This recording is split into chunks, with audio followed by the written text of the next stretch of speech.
Ballantyne. The Pioneers. Preface. Sir Alexander Mackenzie was one of the most energetic and successful of the discoverers who have traversed the vast wilderness of British America. He did his work single-handed, with slender means and slight encouragement, at a time when discovery was rare and the country almost terra incognita. The long and difficult route, so recently traversed by the Red River expedition, was to Sir Alexander but the small beginning of his far-reaching travels. He traced the great river which bears his name to its outlet in the Polar Sea, and was the first to cross the Rocky Mountains in those latitudes and descend to the Pacific Ocean. Being a man of action, and not particularly enamored of the pen, his journal, for a sight of which applied to the British Museum, London, or the Advocates' Library, Edinburgh, full though it be of important and most interesting facts, is a bare and unadorned though valuable record of progress made, of work done, which is unsuited to juvenile minds, besides being bulky and scarce. Having spent some years in Rupert's Land, and seen something of red Indian and fur trading life, I have ventured to weave the incidents of Sir Alexander's narratives into a story which, it is hoped, may prove interesting to the young, perchance also to the old. I take this opportunity of acknowledging myself deeply indebted to Sir Alexander's daughter, Miss Mackenzie, and to his two sons, for kindly placing at my disposal all the information in their possession. R.M.B. Edinburgh, 1872. Chapter 1 shows how it began. The world is round, said somebody in ancient times to somebody else. Not at all, it is flat as a pancake, replied somebody else to somebody, and if you were to travel far enough, you might get to the end of it and tumble over the edge, if so disposed. Ever since the commencement of this early geographical controversy, men have been laboring with more or less energy and success to ascertain the form and character of the earth. A grand, glorious labor it has been, resulting in blessings innumerable to mankind, blessings both spiritual and temporal. We have heard some people object to geographical discovery, especially in the inclement parts of the earth, on the ground that it could be of no use and involved great risk to life and limb. Of no use, who can tell what discoveries shall be useful and what useless? The works of God are great, sought out of all those that have pleasure therein, saith the Scripture. There is no reference here to usefulness, but the searching out of God's works, without limitation, is authorized, and those who take pleasure therein will be content to leave the result of their labors in the hands of him who sent them forth. As to risk, why, a carpenter cannot ascend to the top of a house to put the rafters thereon without risk. A chemist cannot investigate the properties of certain fumes without risk. You cannot even eat your dinner without risk. Only this are we sure of, that, if man had never undertaken labor, except when such was obviously useful and devoid of risk, the world would still be in the darkness of the Middle Ages. Reuben Gough held these sentiments, or something like them, and Reuben was a man who had seen a great deal of life in his day, although at the time we introduce him to public notice, he had not lived more than 36 summers. He was a bronzed, stalwart Canadian. His father had been Scotch, his mother of French extraction, and Reuben possessed the dogged resolution of the Scot with the vivacity of the Frenchman. In regard to his tastes and occupation, we shall let him speak for himself.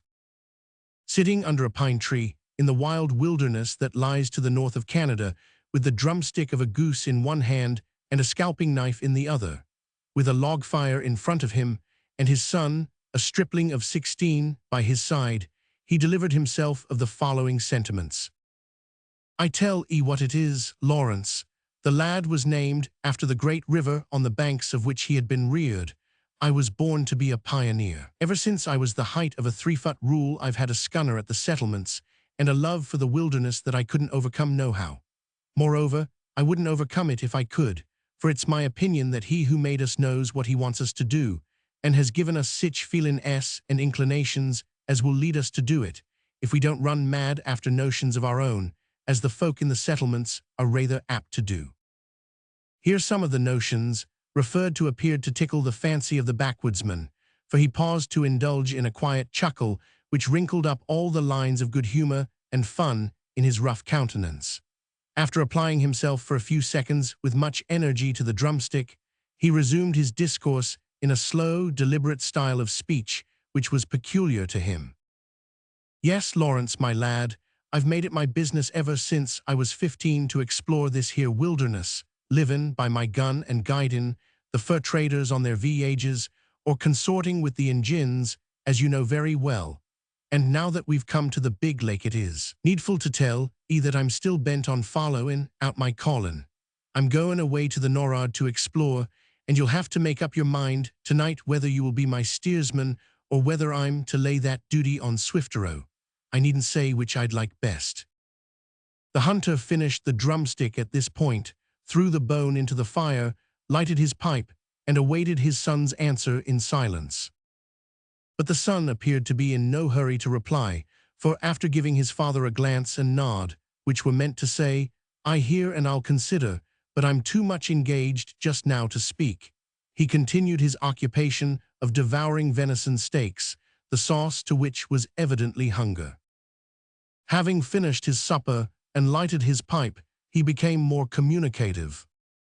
"Father," he said, "you have always advised me to think well before speaking." "I have, lad. It's the natur of our forefathers, and a very good natur, too. I'd be sorry to see it go out of the family." "Well then, I've thought my best about goin' with on this trip," returned the youth, "and I've resolved to go on one condition, that Swifterow goes with us." "Why so, my son? We don't need him." "Perhaps not, but I like him, for he has taught me all that I know of woodcraft, and I'm certain that if you and I both leave him, he'll be sure to return to the new settlement at the south end of Ontario, and you know what the end of that would be." "Death by drinkin'," replied Reuben Guff, shaking his head slowly, while he watched the upward flight of a ring of white smoke that had just issued from his lips. "I won't leave him to that," continued the youth with sudden energy of manner and look, "as long as my name is Lawrence. You know that nothing would please me more than goin' to explore the wilderness with you, father, but if Swifterow is to be left behind, there shall be no pioneering for me. Besides, 3 are better than 2 on such a trip, and the Injin will be sure to keep the pot full, no matter what sort o' country we may have to pass through, for he's a dead shot, why, the gun as well as why the "I dare say you're right, lad," replied Reuben, in a tone of one who muses. "There's room in the canoe for 3, and it's not unlikely that the Injin would go south to the settlement, for he is a lonely man since his poor mother died. I do believe that it was nothing but his extraordinary love for that old 'ooman that kept him from goin' to the dogs. Leastwise it was that kept him from goin' to the settlement, which is much the same thing, for Swifterow can't resist fire water. Yes, lad, you're right, so we'll take him with us. As you say, 3 are better than 2 on such a voyage." Some weeks after the foregoing conversation, the pioneers arrived at the northern end of that great inland sea, Lake Superior, which, being upwards of 400 miles long and 175 miles broad, presents many of the features of ocean itself. This end of the lake was, at the time we write of, and still is, an absolute wilderness, inhabited only by scattered tribes of Indians, and almost untouched by the hand of the white man, save at one spot, where the fur traders had planted an isolated establishment. At this point in the wild woods, the representatives of the fur traders of Canada were wont to congregate for the settlement of their affairs in the spring of every year. And from this point, also trading parties were dispatched in canoes into the still more remote parts of the great northern wilderness, whence they returned with rich cargoes of furs received from the red men in exchange for powder and shot, guns, hatchets, knives, cloth, twine, fishhooks, and such articles as were suited to the tastes and wants of a primitive and wandering people. Here Reuben Guff and his son found Swifterow as they had expected, and proposed to him that he should accompany them on their voyage north, a proposal which he accepted with pleasure, for the strong-boned Indian had an adventurous spirit as well as a healthy frame. Swifterow was a brave and powerful Indian, and was esteemed one of the best hunters of his tribe, but no one seeing him in camp in a quiescent state would have thought him to be possessed of much energy, for he was slow and deliberate in his movements, and withal had a lazy look about his eyes. but the sight of a bear or moose deer had the effect of waking him up in a way that caused his dark eyes to flash and his large frame to move with cat-like activity.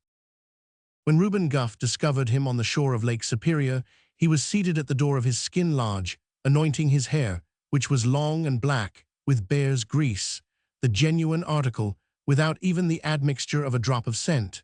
So pure, in fact, that the Indian basted his steaks and anointed his hair with grease from the same box.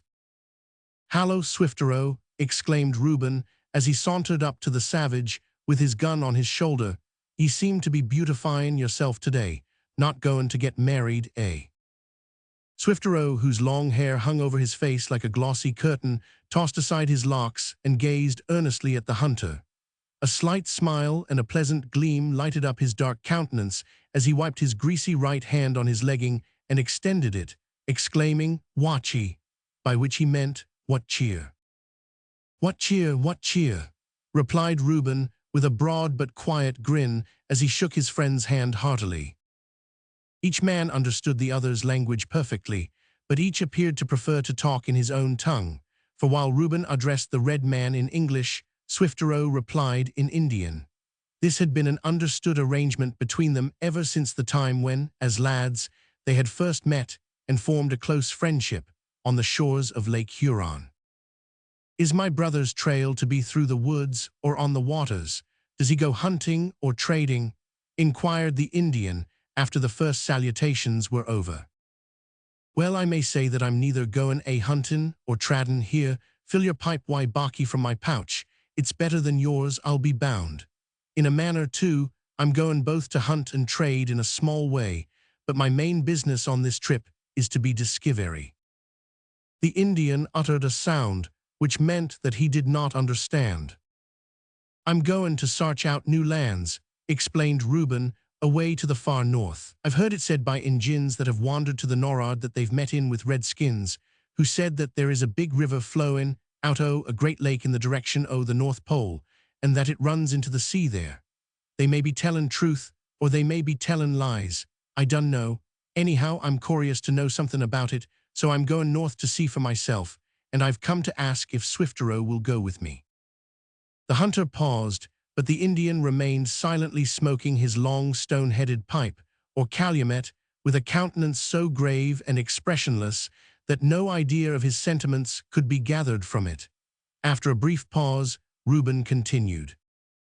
"Won't be altogether a trip of discovery neither, for I've got some bales of goods with me, and as we go in a small birch canoe, we'll travel light.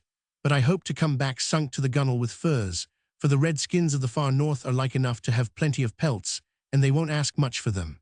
As to grub, you and I could manage to supply ourselves lots o' that anywheres, and I've got plenty of powder and lead.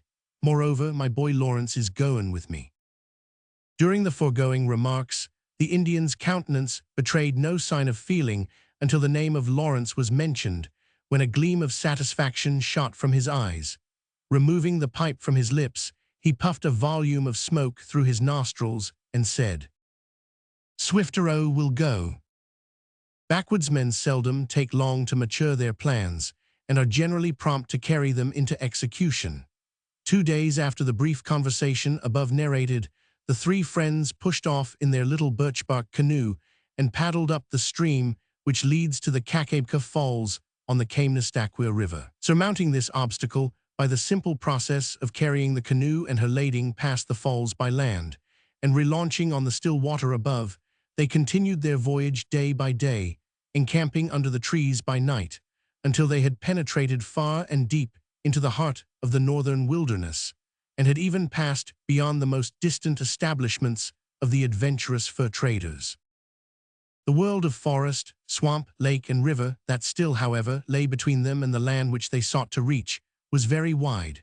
Weeks and even months would certainly elapse before they could hope to approach it. One day, therefore, they buried their goods and stores in a convenient place, intending to dig them up on their return, and meanwhile turned aside into a country which promised to afford them a good supply of fresh provisions for the voyage north. Here an adventure befell them which brought their voyage of discovery, at that time, to an abrupt close. Chapter 2. Terrible Discoveries and Altered Plans. Ho! Ejaculated Swiftero. Smoke! Exclaimed Reuben Guff.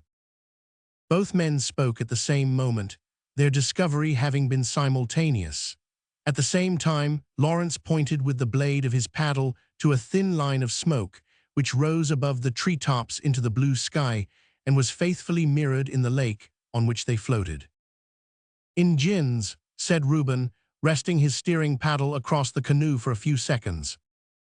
Swiftero assented with another "ho," and Lawrence moved his gun into a handy position to be ready for an emergency, but there was no other sign of man's presence than the wreath of smoke. All was perfectly silent. The air, too, was quite still, and the surface of the lake resembled a sheet of glass. "Strange," observed Reuben. "Redskins ain't usually so shy. If they mean mischief, they don't ever let smoke be seen, and when they don't mean mischief, they generally show themselves.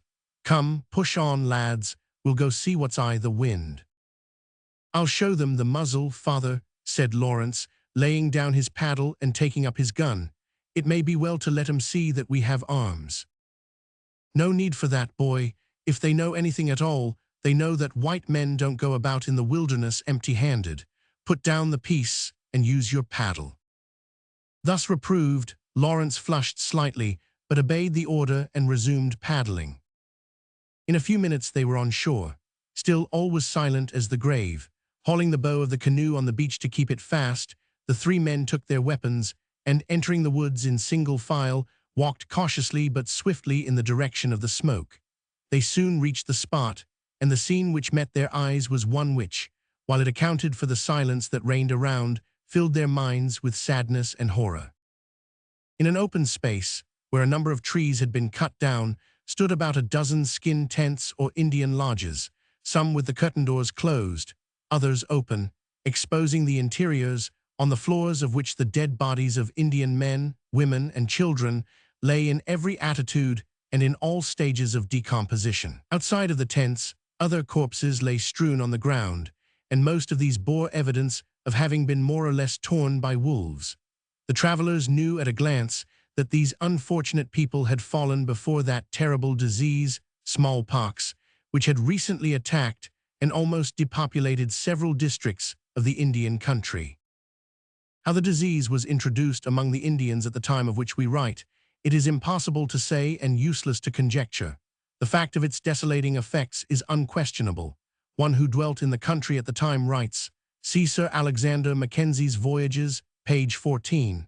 The fatal infection spread around with a baneful rapidity which no flight could escape, and with a fatal effect that nothing could resist. It destroyed with its pestilential breath whole families and tribes, and the horrid scene presented, to those who had the melancholy opportunity of beholding it, a combination of the dead, the dying, and such as, to avoid the fate of their friends around them, prepared to disappoint the plague of its prey by terminating their own existence. To aggravate the picture, if aggravation were possible, the carcasses were dragged forth from the huts by the wolves, or were mangled within them by the dogs, which thus sought to satisfy their hunger with the putrid remains of their masters. It was not uncommon at this time for the father of a family, whom the infection had not reached, to call his household around him, represent the terrible sufferings and fate that awaited them, which he believed was owing to the influence of an evil spirit who desired to extirpate the race, and incited them to baffle death with all its horrors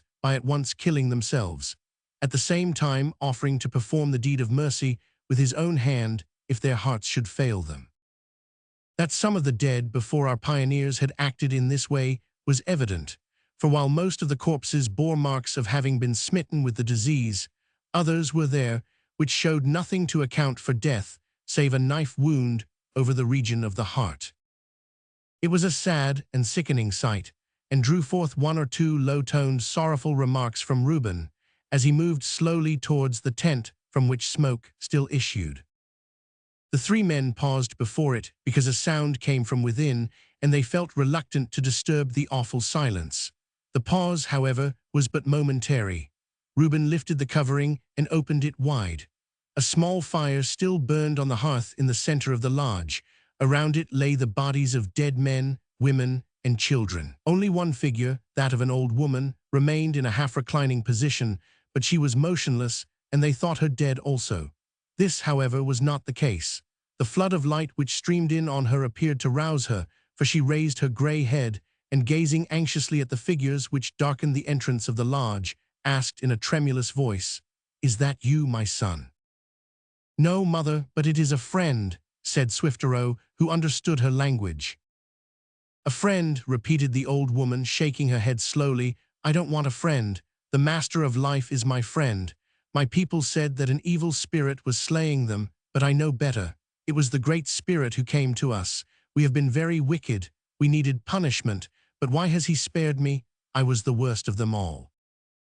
There was something terrible in the tone and manner in which this was uttered, as if the breast of the speaker were torn with conflicting feelings.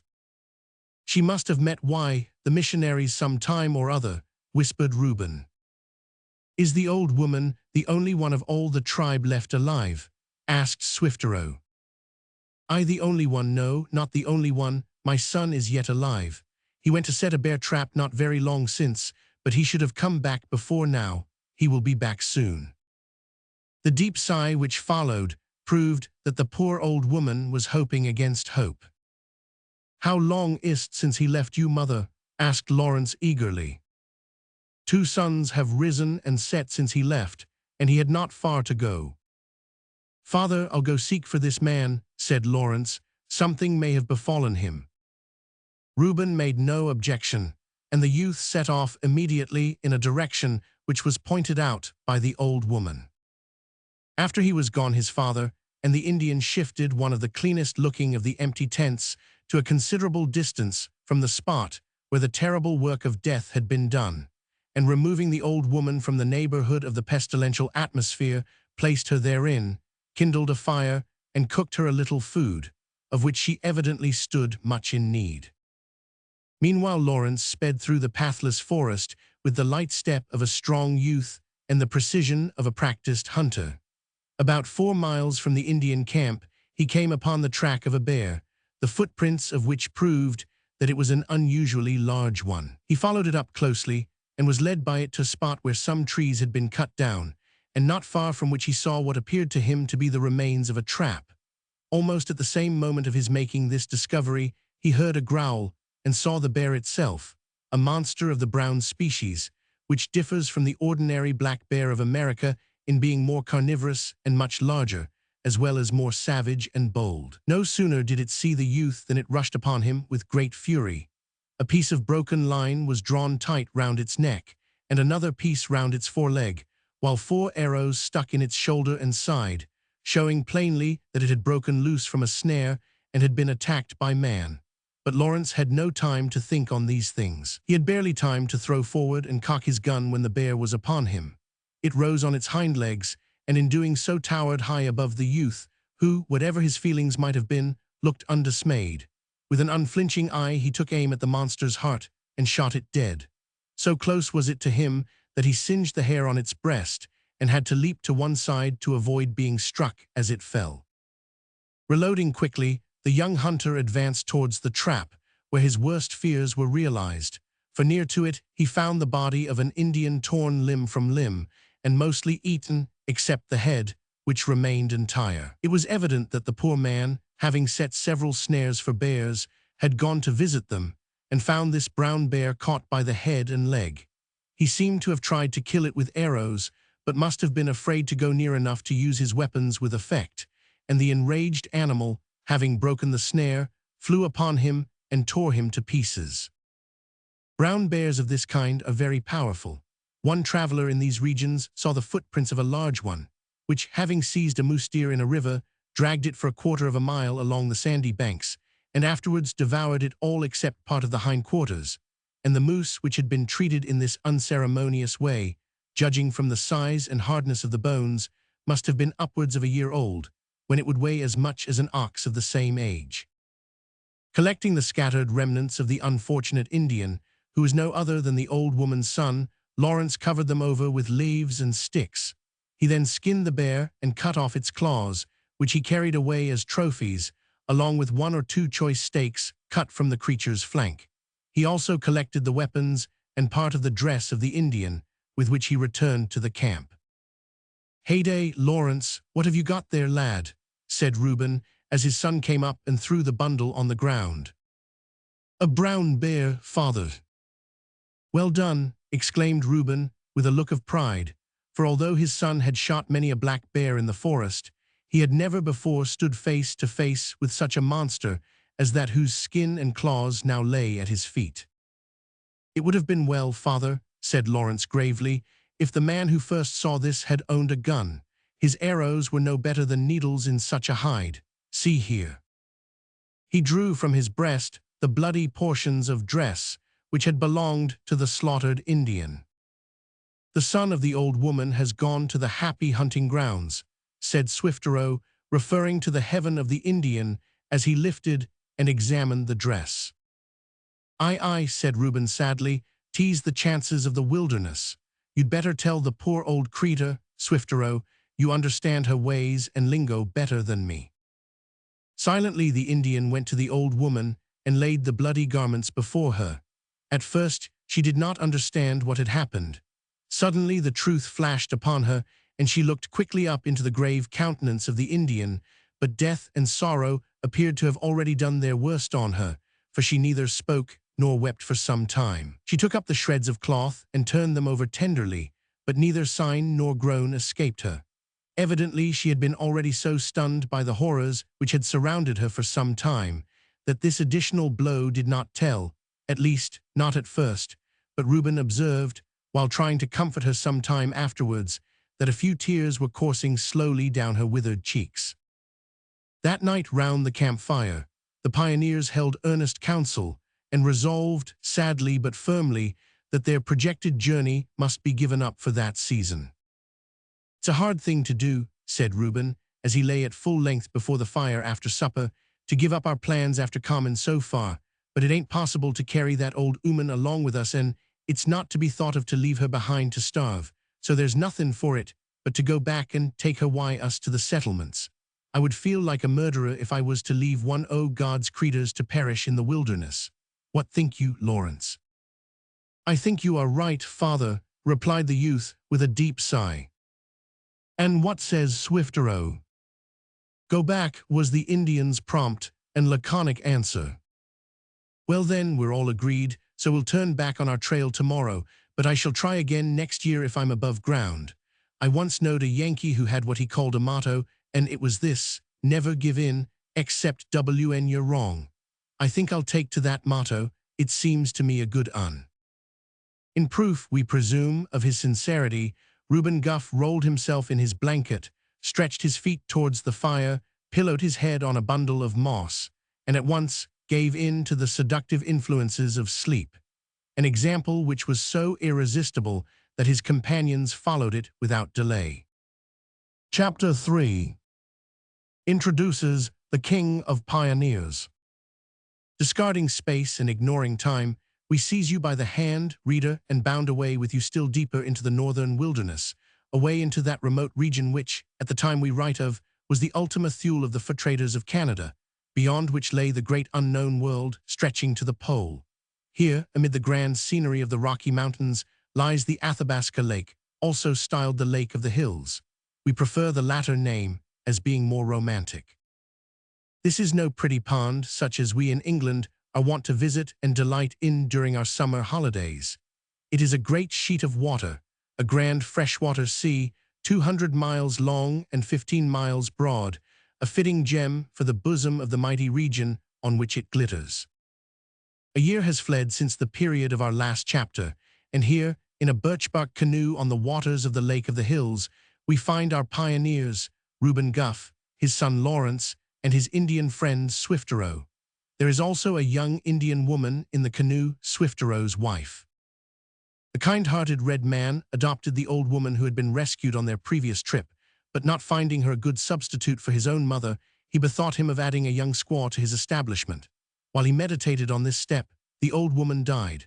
About the same time, Reuben Guff made proposals to him to join him on a second voyage of discovery. The Indian agreed, got married offhand, and took his bride along with him. We now find them all four at the Lake of the Hills. It may be as well to observe, in passing, that Indian brides are usually more robust, than those of civilized communities. They are quite competent to follow their lords on the most arduous canoe voyages, and besides being able to wield the paddle with great dexterity, are exceedingly useful in managing what may be styled the domestic matters of the camp. They also keep up a constant supply of the Indians' indispensable footgear, moccasins, which are so slender in their nature that a pair may be completely worn out in a single day of hard hunting. The brown bride, therefore, was not a hindrance to the party, but a useful member of it, as well as a pleasant companion. True, her companionship consisted chiefly in answering yes and no when spoken to, and in smiling pleasantly at all times, but this was sufficient to satisfy the moderate demands of her male friends upon her intellectual resources. "Fort Chipewyan at last," said Reuben, resting his paddle across the canoe and looking earnestly towards the horizon. "I hope we ain't too late after all our pushing on. It would be hard to find that Monsieur Mackenzie had started." "Too much ice in the lake," said Swifterow. "He has not gone yet." "I'm not so sure o' that," observed Lawrence. "If reports be true, Monsieur Mackenzie is not the man to wait until the ice is all off the lakes and nothing but plain sailing lies before him." "That's true, lad," replied Reuben, resuming his paddle. "I wonder," he murmured to himself as he gazed wistfully towards the unknown north, "I wonder if the big river is really there and if it do join the sea." That same question was put to himself that same evening, though not for the first time, by one of the inhabitants of Fort Chipewyan. The fort was a mere group of 2 or 3 log huts. In the largest of these huts sat a man whose strongly marked, handsome countenance gave evidence of a bold, enterprising spirit and a resolute will. He pored over a map for some time, carefully tracing a few pencil lines into the blank spaces on the paper, and then murmured, in words which were almost identical with those of Reuben Gough, "I wonder if it joins the polar sea."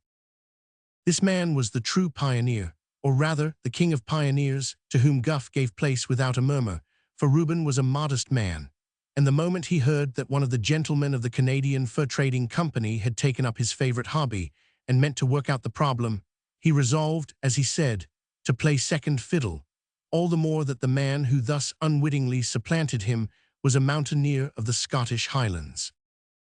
"It's of no manner of use, you see," he said to Swifterow when conversing on the subject, "for me to go off on a voyage discovery wn a gentleman like Monsieur Mackenzie, with a good education and scientific knowledge and the wealth of a fur company at his back, is going to take it in hand. No, the right thing for Reuben Gough to do in the circumstances is to join him and play second fiddle, or third, if need be." Alexander Mackenzie, while seated in the lowly hut of that solitary outpost poring over his map, trying to penetrate mentally into those mysterious and unknown lands which lay just beyond him, saw, in imagination, a great river winding its course among majestic mountains towards the shores of the ice-laden polar seas. He also saw the lofty peaks and snow-clad ridges of that mighty range which forms the backbone of the American continent, and again, in imagination, passed beyond it and penetrated the vast wilderness to the Pacific, thus adding new lands to the British Crown and opening up new sources of wealth to the fur company of which he was one of the most energetic members. He saw all this in imagination, we say, but he did not, at that time, see his name attached to one of the largest American rivers, classed with the names of the most noted discoverers of the world, and himself knighted. Still less, if possible, did he see, even in his wildest flights of fancy, that the book of travels which he was destined to write would be translated into French by the order of Napoleon I, for the express purpose of being studied by Marshal Bernadotte with the view of enabling that warrior to devise a roundabout and unlooked-for attack on Canada, in rear, as it were, from the region of the northern wilderness, a fact which is well worthy of record. See Appendix for an interesting letter on the subject. None of these things loomed on the mind of the modest, though romantic and enterprising man, for at that time he was only at the beginning of his career of discovery. It may not be out of place here to say a word or two as to the early career of the hero whose footsteps we are about to follow.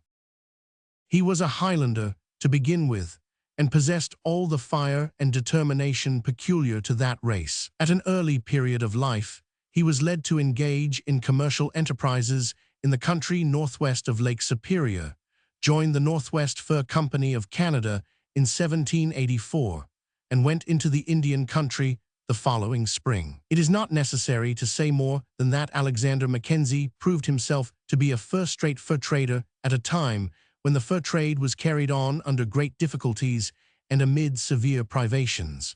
For many years, he was in charge of Fort Chipewyan, the remote establishment to which we have just conducted our reader. 7 years before his coming on the scene, the Lake of the Hills had not been visited by white men and was known only through Indian report. When Mackenzie became ruler of the district, all beyond the lake was terra incognita.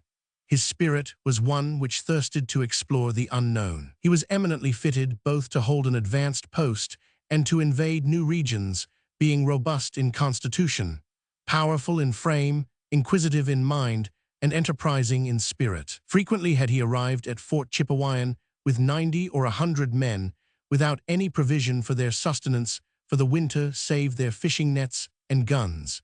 He was therefore accustomed to live from hand to mouth, and to depend on his own exertions and resources in a country where the winter is upwards of 8 months long and the severity of the climate extreme.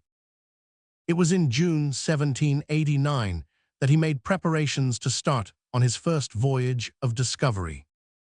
Rising from the table at which he had been studying his projected route, Mackenzie turned, with the air of a man who has made up his mind, and said to a clerk who was smoking beside the fireplace, "Leroux, if we cannot prevail on these Indians to accompany us, I have determined to start without them. Has the small canoe been gummed?" "It has," answered Leroux, "but I would advise delay for a day or two. If we give them time, the Indians may change their minds. Besides, the ice has not yet sufficiently cleared away." Mackenzie paced the room impatiently, and his eyes flashed for one moment with impatience. They were deep blue eyes that could beam with melting tenderness or sparkle with suppressed passion. It is but just to add that passion in his case was usually suppressed, for he was a lover of peace, as most truly great and powerful men usually are. "Let us see now," he said, sitting down in front of Leroux, "how our resources stand. In my canoe there will be the 4 Canadians and the German. Then there's our Indian friend, English chief, and his 2 wives, who will embark in the second-sized canoe. The 2 young Indians whom we want to accompany us with their wives must make up their minds tonight, else I will start without them. Your own canoe with goods for trade and provisions will not be fully loaded. I shall therefore place in it the provisions that we can't carry, and when we come to the place where you are to stop and trade, and where I shall bid you farewell, we shall doubtless have eaten our lading down sufficiently to take the whole on board. See, by the way, that the goods and trinkets to be given in presents as we go along are not placed in the wrong canoe. They are already laid with the other goods, and also the nets and ammunition by themselves," said Leroux, rising and laying down his pipe. At that moment Reuben Gough entered with his friends. The surprise of Mackenzie was great on beholding them, but greater still was his delight when he learned their errand. The young Indians were forthwith told that their services would not now be required, and our friends, including Swiftero's wife, Darkeye, were at once added to the exploring party. Next day the expedition set forth from Fort Chipewyan and swept over the broad breast of the Lake of the Hills. We will not trace their course over known ground. Suffice it to say that their troubles began at once.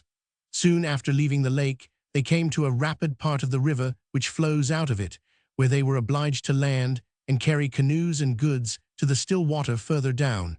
But here the ice was still unthawed on the banks, rendering the process of reloading difficult. Soon after they came to a place called the Portage d'Embarras, which is occasioned by driftwood filling up the channel of the river. There they entered the Slave River, where there is a portage or carrying place named the Mountain, the landing at which is very steep and close to the fall. Below this fall there is a mile of dangerous rapids, and here they met with their first disaster. Reuben and Swiftero, having landed with part of the cargo of the small canoe, had left it in charge of Darkeye, so named because of her large and lustrous eyes, which, however, were the only good points about her, for she was ill-favored and clumsy, though strong of frame and a diligent worker. While she was moving from one point of rock to another that appeared to her more convenient for landing, the canoe was caught by an eddy and swept in a moment out into the strong current, down which it sped with fearful velocity towards the falls.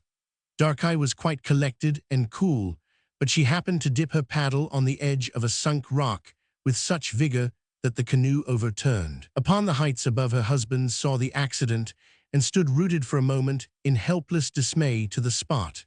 It chanced that Lawrence Guff was at the time the only man near the unfortunate woman, who, although she swam like an otter, could not gain the bank. Seeing this, the youth sprang towards a jutting rock that almost overhung the fall, and entering the rushing stream so deeply that he could barely retain his foothold, caught the woman by the hair of the head as she was sweeping towards the edge of the fall. The two swayed for a few seconds on the verge of destruction. Then Swifterow came bounding down the bank like a deer, and catching Lawrence by the hand, dragged them both out of danger. But before they were fairly landed, the canoe was carried over the falls, dashed to pieces, and in a few seconds its shreds were tossed wildly on the surging rapids far down the river. This accident caused them little loss beyond the canoe, which was soon replaced by another, purchased from a party of Indians, with whom they fell in that same evening. Passing through Slave River, they swept out on the bright waters of Great Slave Lake. Over these they sped during several days. This lake is one of the largest freshwater oceans of the continent, about 250 miles long and 50 broad. And here the work of exploration fairly began. Great Slave Lake was at that time imperfectly known from Indian report, and the river of which they were in search flowed, it was supposed, out of its western extremity. Here also Monsieur Leroux was to be left behind with a party of men to prosecute the fur trade. Chapter 4. Vicissitudes of the voyage, Indians met with, etc. We have passed over the first 3 weeks of the voyage rapidly, but it must not be supposed that therefore it was all plain sailing. On the contrary, the travelers were delayed by thunderstorms and heavy rains and gales, and impeded by ice, which even in the middle of June lay thick on the waters in some parts. They were also tormented by hosts of mosquitoes, and at times they found difficulty in procuring food, despite the ability of our friends Reuben, Swifterow, and Lawrence, who were constituted hunters to the expedition. At other times, however, the supply of food was abundant and varied. On one occasion, the hunters brought in 7 geese, a beaver, and 4 ducks, besides which a large supply of excellent trout and other fish was obtained from the nets. And on another occasion, they procured 2 swans, 10 beavers, and a goose. But sometimes they returned empty-handed, or with a single bird or so, while the nets produced nothing at all. Deer were also shot occasionally, and they found immense numbers of wild cranberries, strawberries, rasps, and other berries, besides small spring onions, so that, upon the whole, they fared well, and days of abstinence were more than compensated by days of superabundance. One evening, while they were coasting along this great lake, some Indians were discovered on the shore, and the travelers landed to make inquiries of them as to the nature of the country beyond. There were 3 lodges belonging to the Red Knife Indians, who were so named because their knives were made of the copper found in that region. To the leading man of these, English Chief, being interpreter, addressed himself. English Chief, we may remark in passing, was one of the followers of the chief who conducted Hearn on his expedition to the Copperman River, since which event he had been a principal leader of his countrymen who were in the habit of carrying furs to the English fur traders at Churchill on Hudson's Bay, and was much attached to the interest of the Hudson Bay Company, which, at that time, was in opposition to the Canadian or Norwest Company. These circumstances procured him the title of the English Chief. An able, active, but self-sufficient and somewhat obstinate chief he was, and caused Mackenzie a good deal of anxiety and much trouble to keep him with the party. In answer to his queries, the principal man of the Red Knife Indians said that there were many more of his tribe a short distance off, and that he would send a man to fetch them.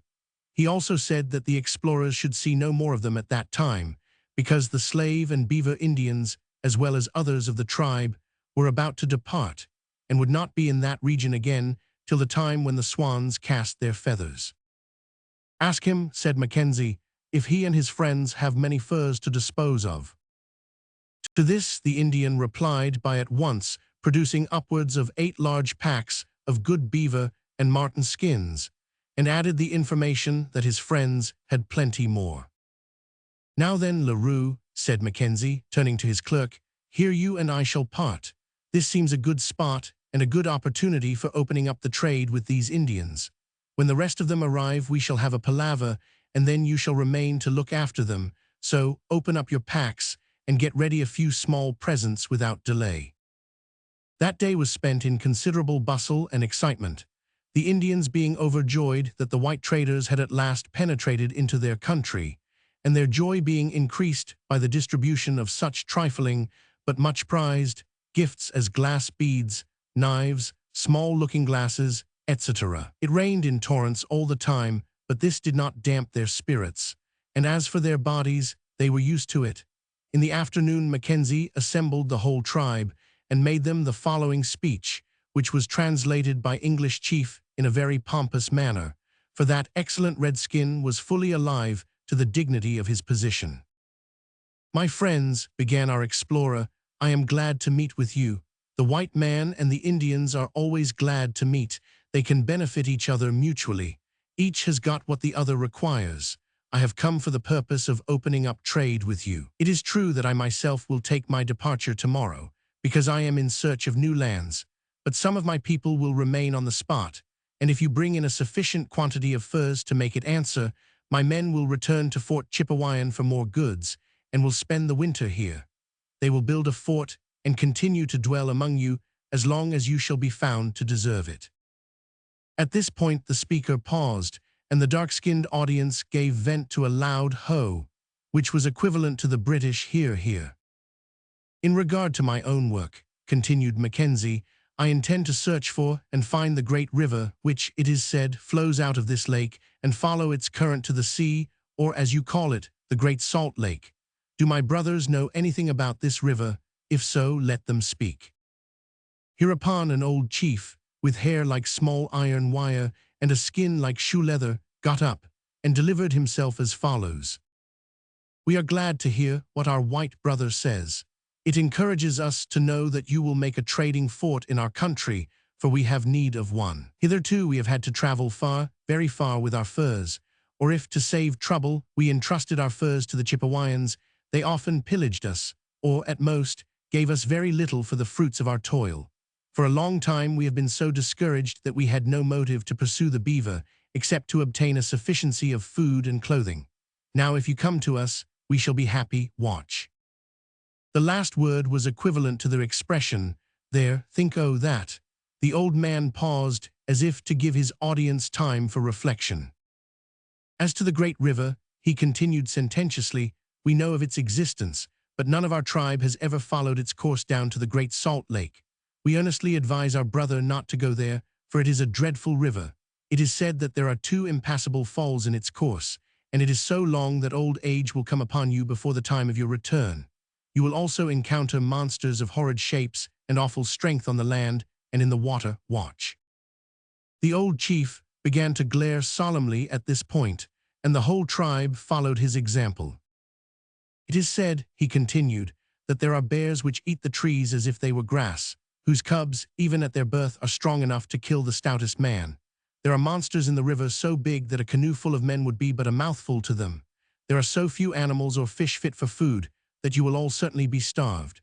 And besides all this, evil spirits dwell there, whose chief delight lies in attacking, killing, roasting, and devouring men. Watch. Here the Indian sat down with the decision of a man who has given unanswerable arguments for the overturning of foolish plans.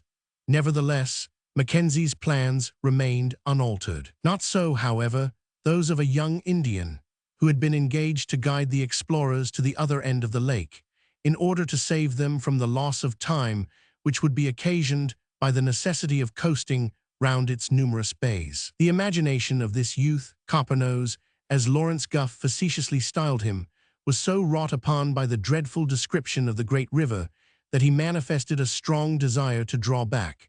But by the timely addition of a small kettle, an axe, a knife, and a few beads to the gifts already bestowed on him, he was eventually persuaded to venture. Before departing, poor Coppernoze took a ceremonious leave of his family. He cut off a lock of his hair and divided it into 3 parts. One of these he fastened to the top of his wife's head and blew on it 3 times with the utmost violence, at the same time uttering certain Kabbalistic words. The other 2 portions he fastened with the same formalities to the heads of his 2 children. Even at the last he hesitated, and was finally made to enter the canoe more by force than by persuasion. A few days later, and our pioneers were fairly embarked on the great river, whose course to the mouth it was their object to explore. The expedition was now somewhat reduced, owing to Monsieur Leroux having been left behind. It consisted of 3 canoes, the large one with Mackenzie and 5 men, a small one with English Chief and his 2 wives and Coppernoze, and another small one containing Reuben, his son, Swifterow, and Darkeye. 2 of the Canadians were also attended by their wives, so that the party numbered 16 souls, 5 of whom were women.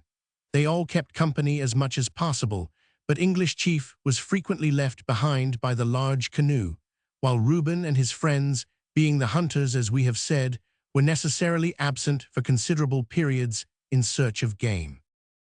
One evening, as they were descending a beautiful sweep of the river under sail in grand style, the English Chief, leaning composedly back in his canoe, while his right hand slightly moved the steering paddle and his teeth grasped his beloved pipe, said quietly to Coppernoze, of course in the Indian tongue, "A pretty guide you are, not to know something more about a river so near to your own wigwam." Coppernoze, who was a humble-minded man, smiled slightly and shook his head as he said, "All red men are not so adventurous as the English Chief. I never had occasion to travel in this direction and do not know the way." "Boo!" ejaculated English Chief, mining, no doubt, fiddle-deddy. "But I know of a river," continued Coppernoze, "which falls into this one from the north, and comes from the Horn Mountain that we passed at the end of Great Slave Lake. It is the country of the Beaver Indians. My relations meet me frequently on that river. There are great plains on both sides of that river, which abound in buffaloes and moose deer." "I don't believe it, Watch," said English Chief. As this was a discouraging reception of his remarks, Coppernoze relapsed into silence. Soon afterwards, the large canoe was observed to make for a low grassy point, and as it was about the usual camping time, English Chief made for the same place. The hunters reached it about 10 minutes later and bore into camp 2 reindeer, 4 geese, and a swan, besides a large quantity of berries gathered by the fair or brown hands of Darkeye. "There is plenty of game everywhere," said Reuben, in answer to a query from his leader. "We might have killed much more if we'd had more time, but enough is as good as a feast, as the saying goes in my country." "In your country," said Mackenzie with a smile.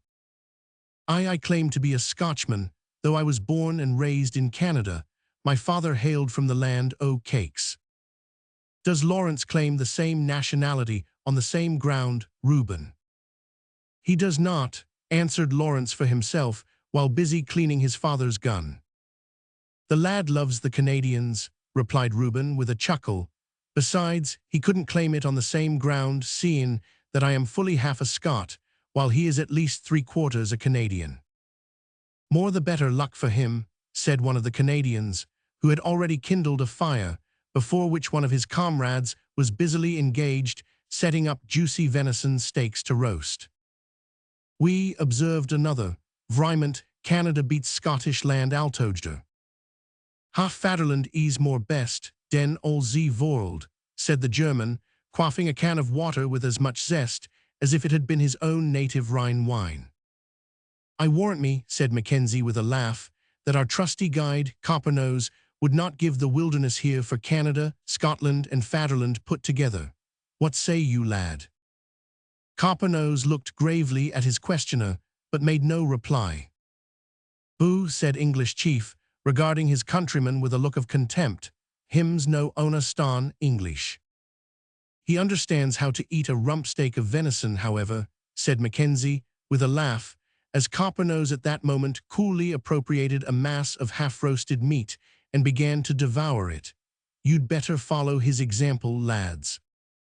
The men were not slow to take this advice. In a short time, all were more or less busily engaged with venison steaks, marrow bones, goose drumsticks, and fish, and comparative silence prevailed while the cravings of nature were being appeased. After supper, pipes were lighted, and conversation became animated for some time, but they were all too much fatigued to prolong this period, interesting though it was. One after another, they spread their blankets under a convenient bush or tree, and ere long, the whole party was in the land of Nod. Chapter 5 describes a literal wild goose chase and other matters. Time sped on its proverbially rapid wing. The summer advanced, and still Mackenzie and his men continued to descend the mighty river of the far north, encountering dangers and vicissitudes enough undoubtedly, but happily escaping those terrified monsters of the forest and the flood, which had been described by the Copper Indians of Great Slave Lake, and the thought of which caused poor Coppernose himself to grow terrified and desperate by turns. Fain would that unhappy son of the forest have bid the party farewell and returned to his own wigwam alone. But this might not be, for his services were of some importance, and the leader of the expedition kept on him constantly an eye, which excelled in intense watchfulness the glare of the fiercest of those creatures which filled his imagination. He submitted, therefore, with the best grace he could assume, but what between being watched by Mackenzie, haunted by ghosts, and bullied by English chief, poor Coppernose had a sad time of it. He possessed, however, a naturally elastic and jovial spirit, which tended greatly to ameliorate his condition, and as time passed by without any serious mishap or the appearance of any unusually dreadful creature, he became gradually reconciled to his position. One day, perhaps we should rather say one night, for it was approaching midnight, although the sun was still above the horizon, owing to the high northern latitude to which they had attained, rendering the whole 24 hours round a continuous day, one day or night, as the canoes were. Sweeping down a reach of the broad river, they saw a few wreaths of smoke rising above the treetops. The spot was very beautiful, being thickly wooded and backed by high land, on the slopes of which the trees and bushes hung like delicate fringes of green among masses of silvery gray rock. "That looks like the smoke of an Indian wigwam, Louis," said Mackenzie to his bowman. "No, monsieur, it is the wood burning," replied Louis, dipping his vermilion-painted paddle with great vigor.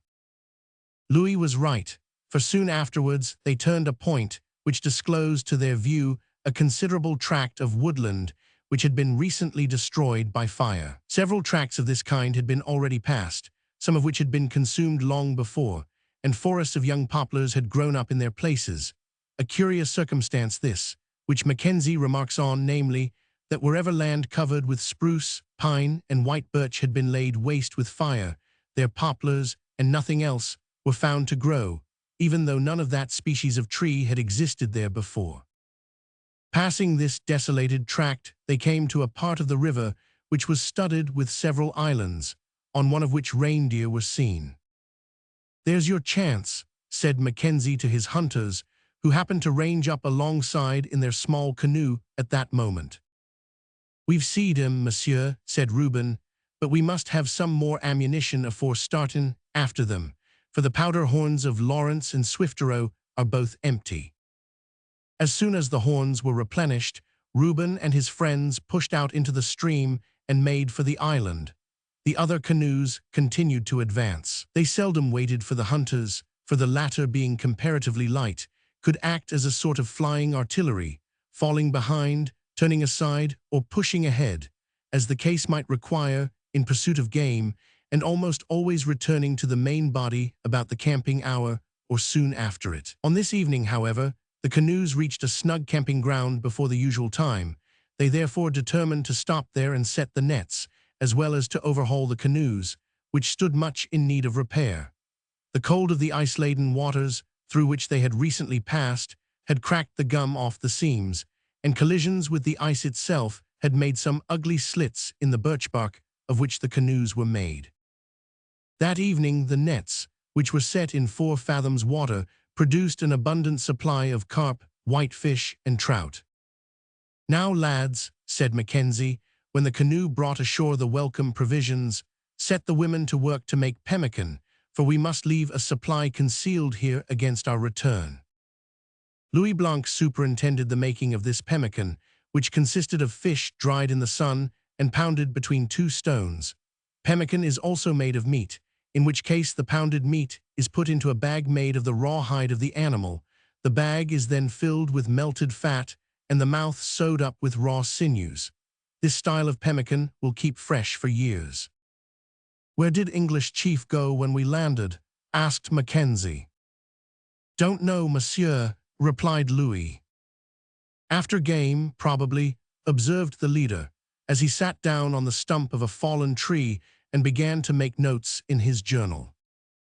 Some time thereafter, Reuben's canoe returned laden with 2 deer, besides 2 swans, a number of ducks and hares, and several brace of ptarmigan, which latter were quite gray at that season, with the exception of 1 or 2 pure white feathers in the tail. They said that wildfowl were innumerable among the islands, but this, indeed, was obvious to all, for everywhere their plaintive and peculiar cries, and the whirring or flapping of their wings, were heard even when the leafy screen over the encampment hid themselves from view.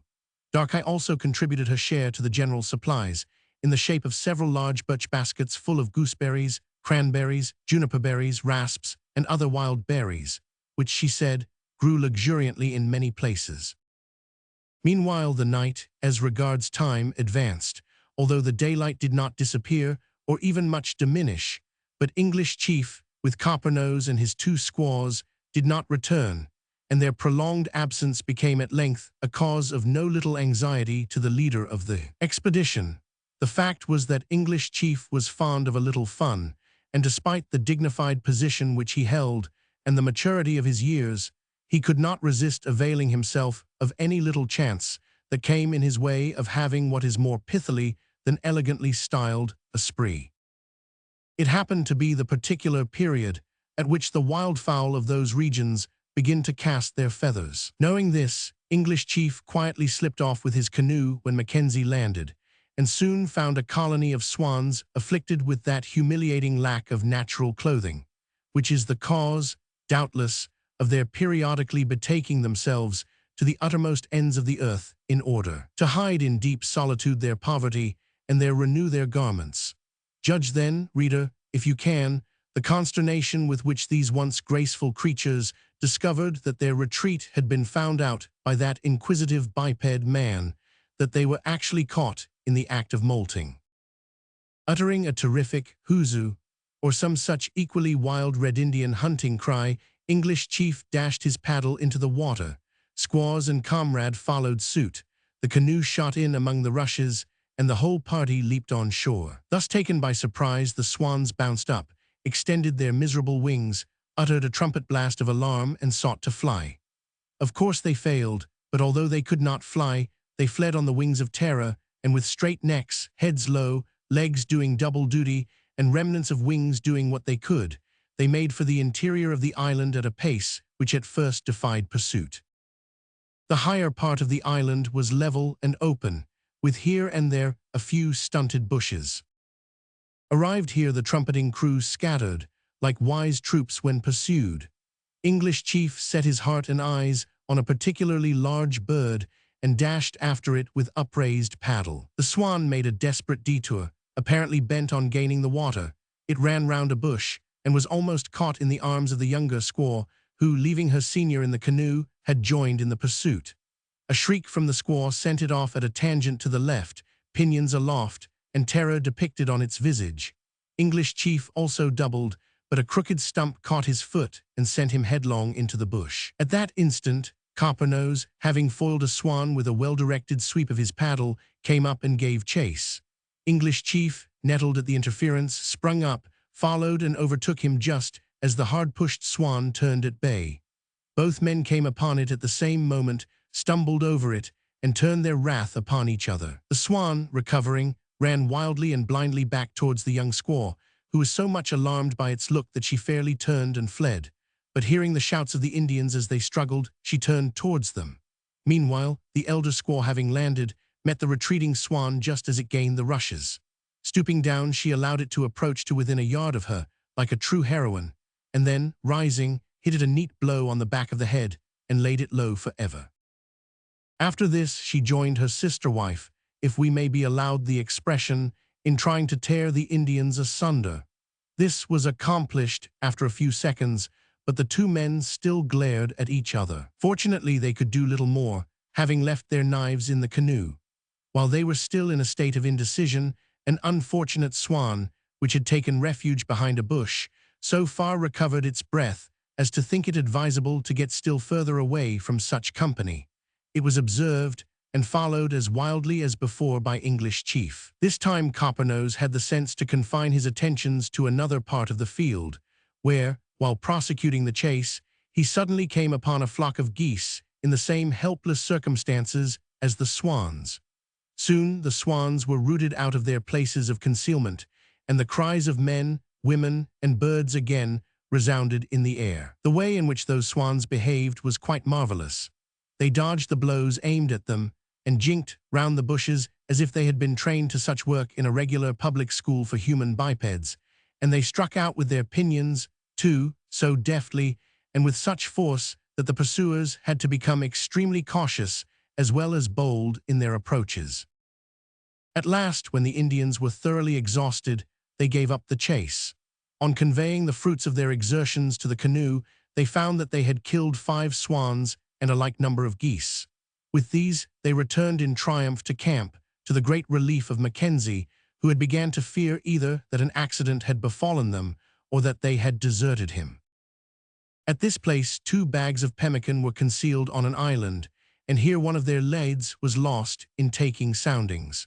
The current of the river also was so violent that Mackenzie concluded they must be approaching the rapids, of which some of the natives had made mention. The strength of the current may be estimated from the fact that, when the lead just referred to caught on the bottom and held on, they attempted to clear it by paddling upstream. Yet, although they had 8 paddles and were held by the line, the strength of which was equal to 4 paddles, they were borne down with such force that the line snapped asunder.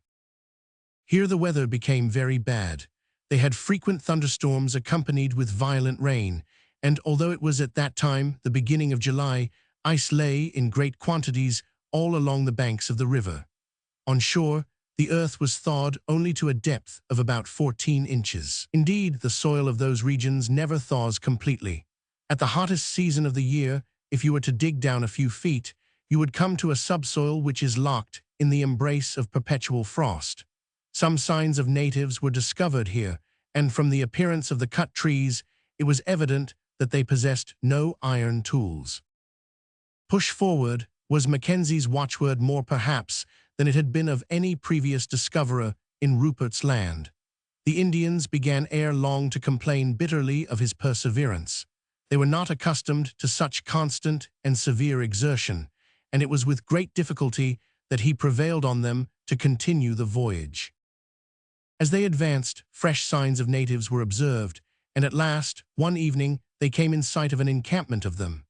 It was at a place where the current of the great river was so strong that it was in actual ebullition, and produced a hissing noise like a kettle of water in a moderate boiling state.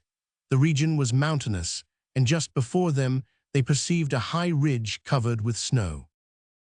"They're evidently not much used to visitors," said Mackenzie, on observing that the natives were running about in great confusion, some making for the woods and others hurrying to the canoes. "They is used to be tacked by animus," said English chief, who was rather proud of his knowledge of the English language. "Hail them in the Chippewayan tongue," said Mackenzie, as the canoes touched the beach.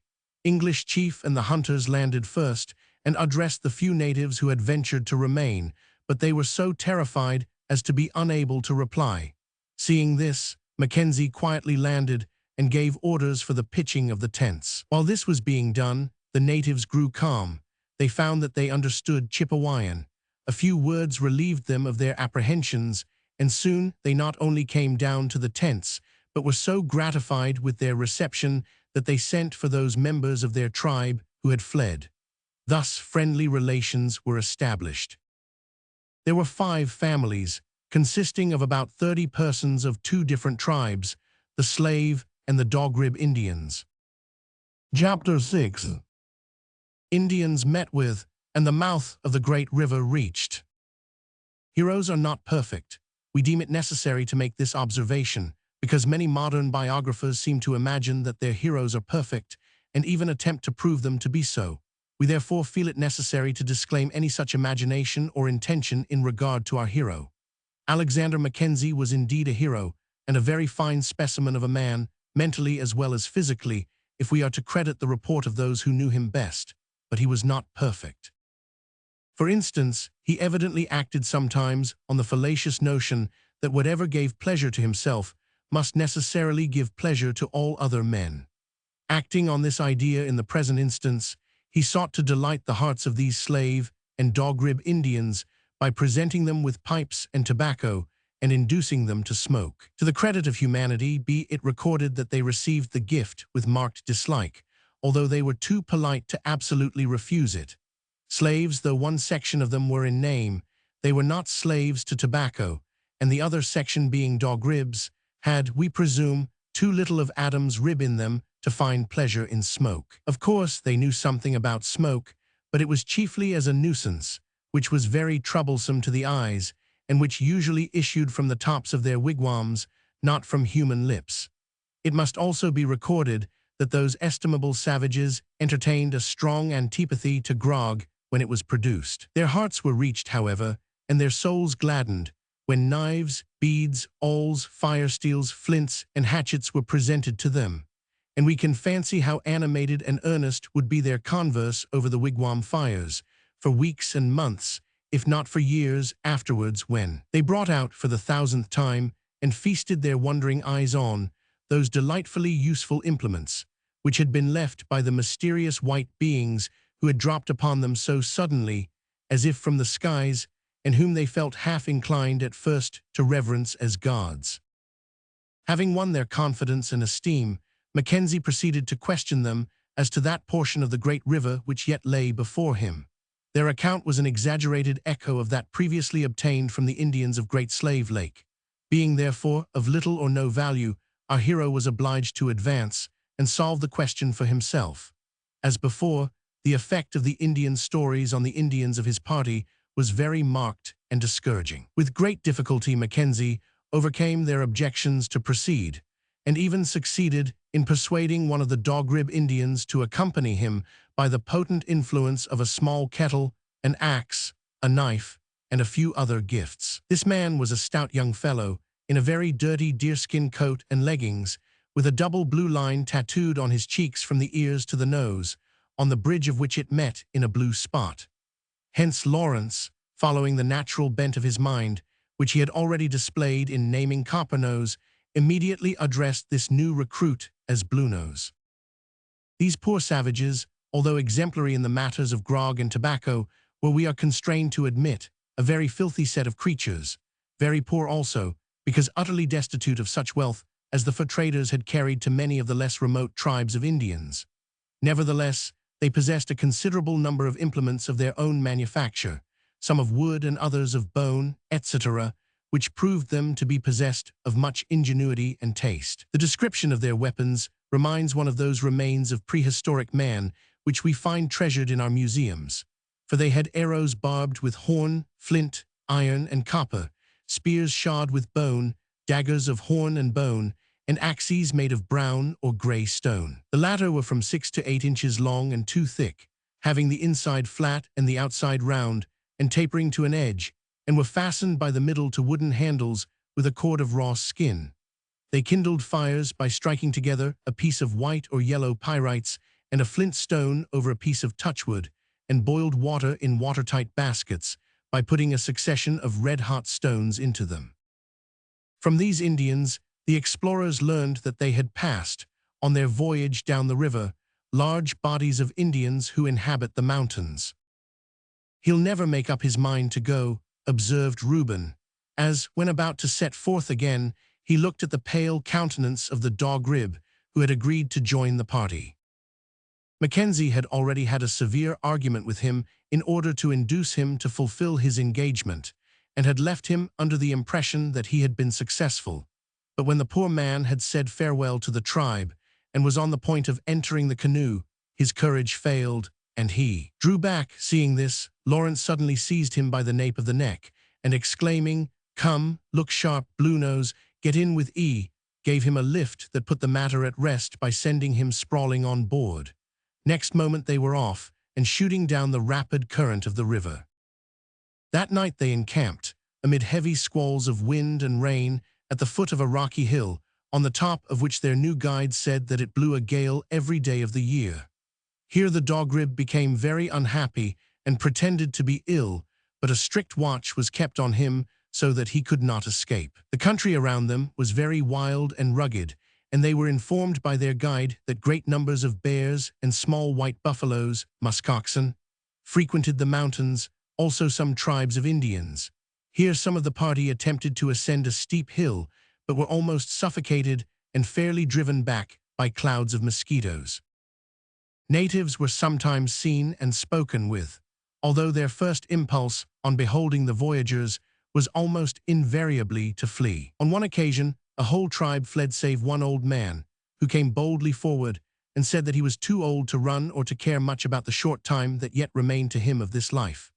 At the same time, he pulled out his gray hair by handfuls and distributed them among the party, imploring their favor for himself and his relations.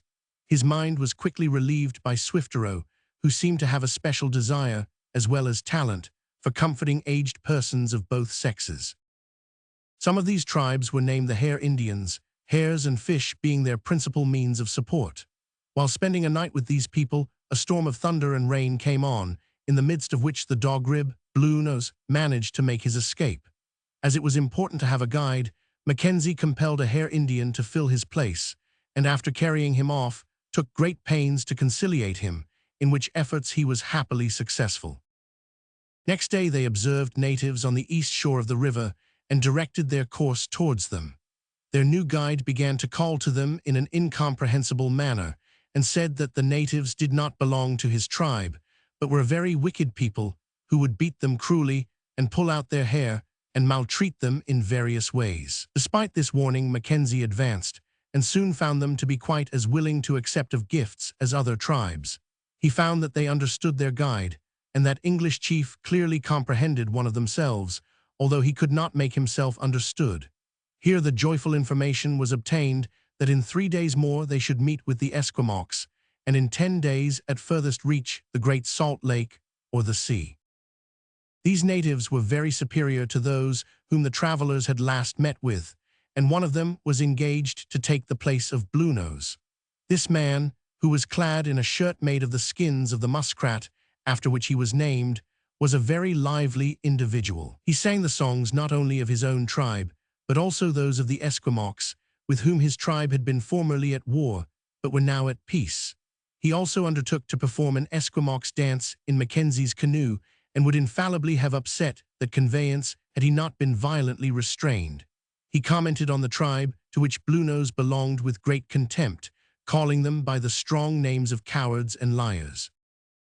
During these brief visits to the natives, our discoverer was not only troubled by the thievish propensities of the natives, but had to guard against the same tendencies in his own men, some of whom were much confused as to the true course of rectitude in regard to mine and thine. In addition to which, he had to contend with a general propensity on the part of his men to quarrel not only with each other, but with the weather, the journey, and the decrees of fate generally.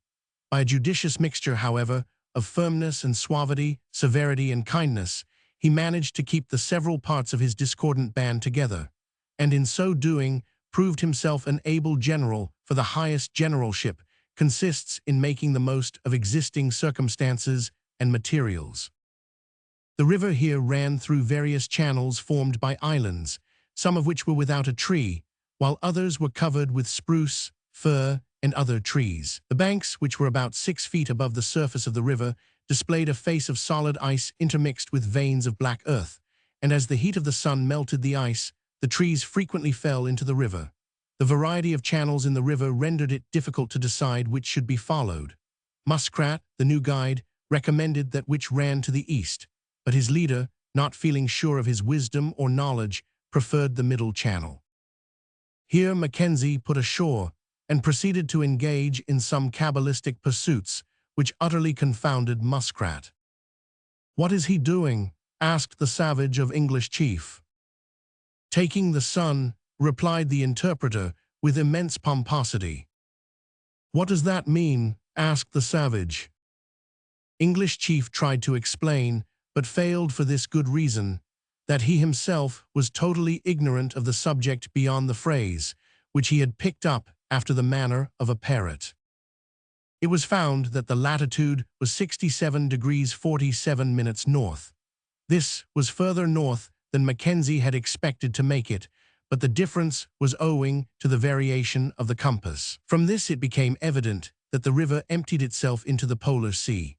Not satisfied, however, with the apparent certainty of this, our pioneer resolved to have ocular demonstration, to push on to the mouth of the river, even although, by so doing, he should risk not being able to return to Fort Chipewyan for want of provisions.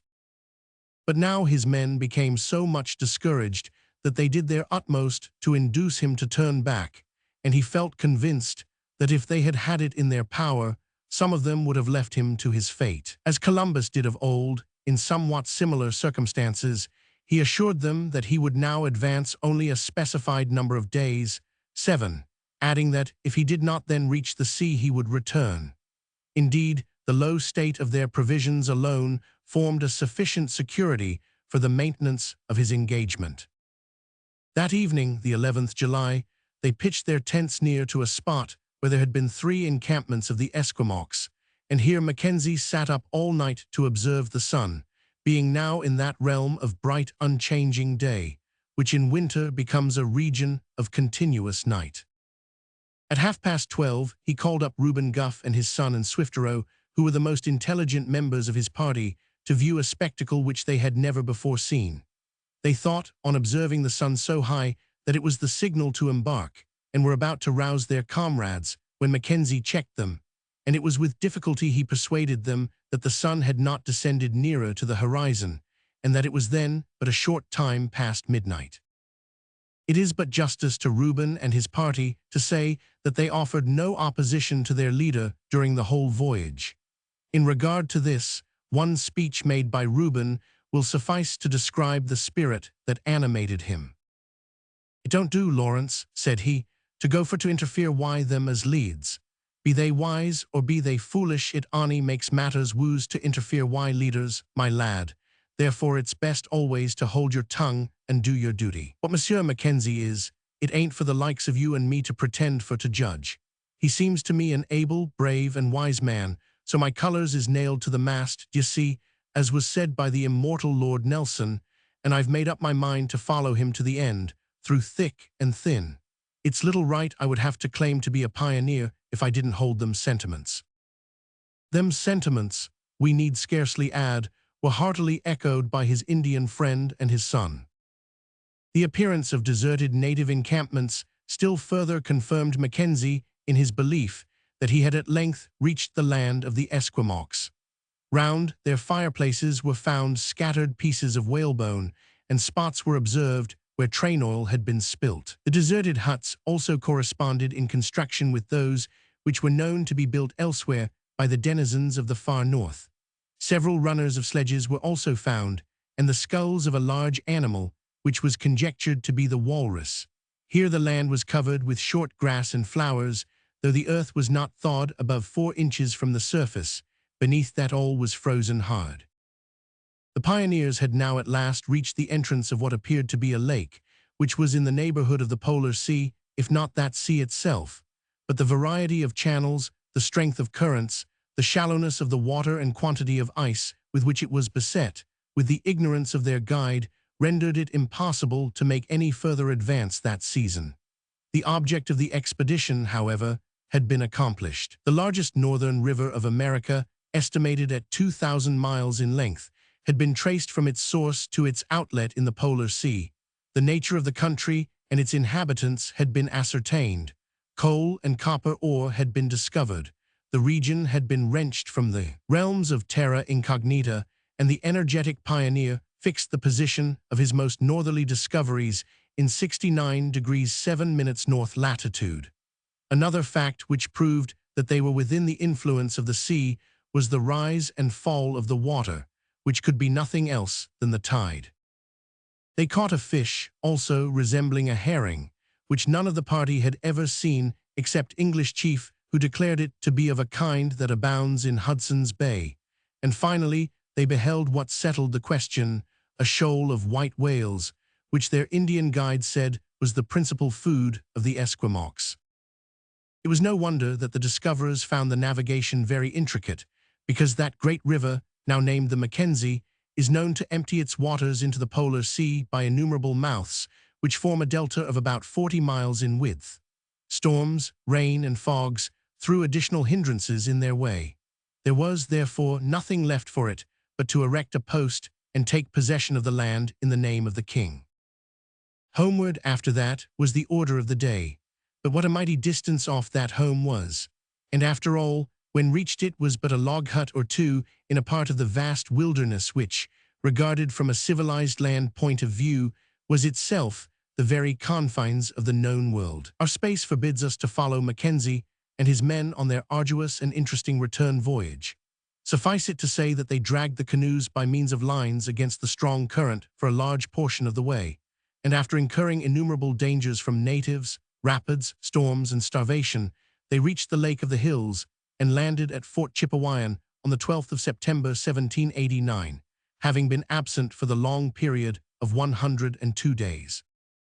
That our hero was not content to rest upon the laurels thus gathered in the far north, but longed to act the part of pioneer over the Rocky Mountains into the far west, shall be made plain in our next chapter.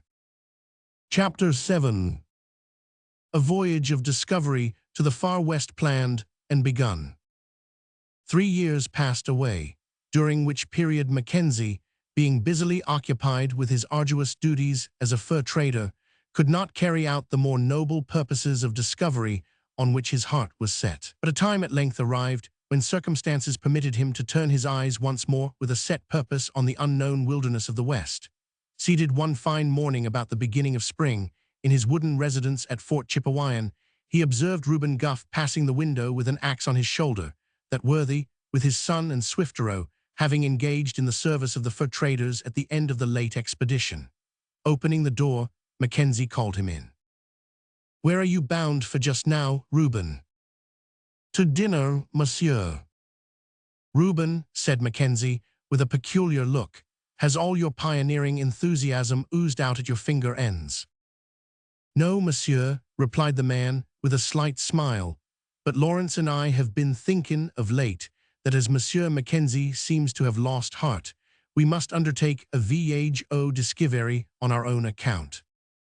"Good, then you are both ready, doubtless, to begin your discoveries with a canoe journey of some extent on short notice." "At once, monsieur, if it please you." "Nay, Reuben, not quite so fast as that," said Mackenzie, with a laugh. "You may have your dinner first, but tomorrow you shall become a genuine pioneer by preceding me towards the far west. You know the position of our most distant settlements on the Peace River." "Perfectly," said Reuben, whose eye kindled as he began to see that his master was in earnest. "Well, I intend to visit these settlements this fall and push on towards the Rocky Mountains. It will take me to the end of the season to accomplish this, so that our real voyage of discovery will not begin until the following spring. Now there is a certain locality beyond our most distant outpost, which I shall describe to you afterwards, where I intend to build a fort and spend next winter, so as to be on the spot, ready to begin the moment the ice breaks up. Preparations must be made there for the building of the fort. Timber must be felled, cut, and squared for the houses and palisades, and 2 able and willing, as well as experienced men, must go there to begin this work without delay. It occurs to me that the 2 best men I have for such work are Reuben Gough and his son. Are they prepared for this duty, think you?" "Say the word, monsieur," was Reuben's laconic but significant reply. "Well then, it is said. Come back here after dinner with Lawrence, and I will give you instructions.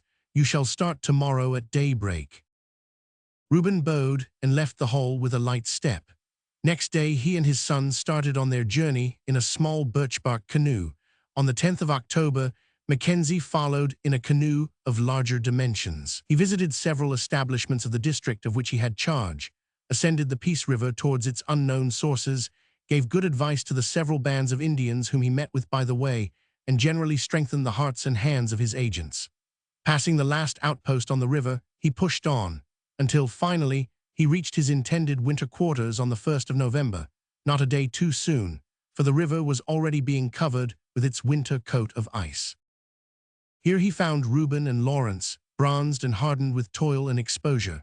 They had done good service during the previous summer, for all the timber was prepared, a space marked out for the fort, and a deep trench dug for the palisades.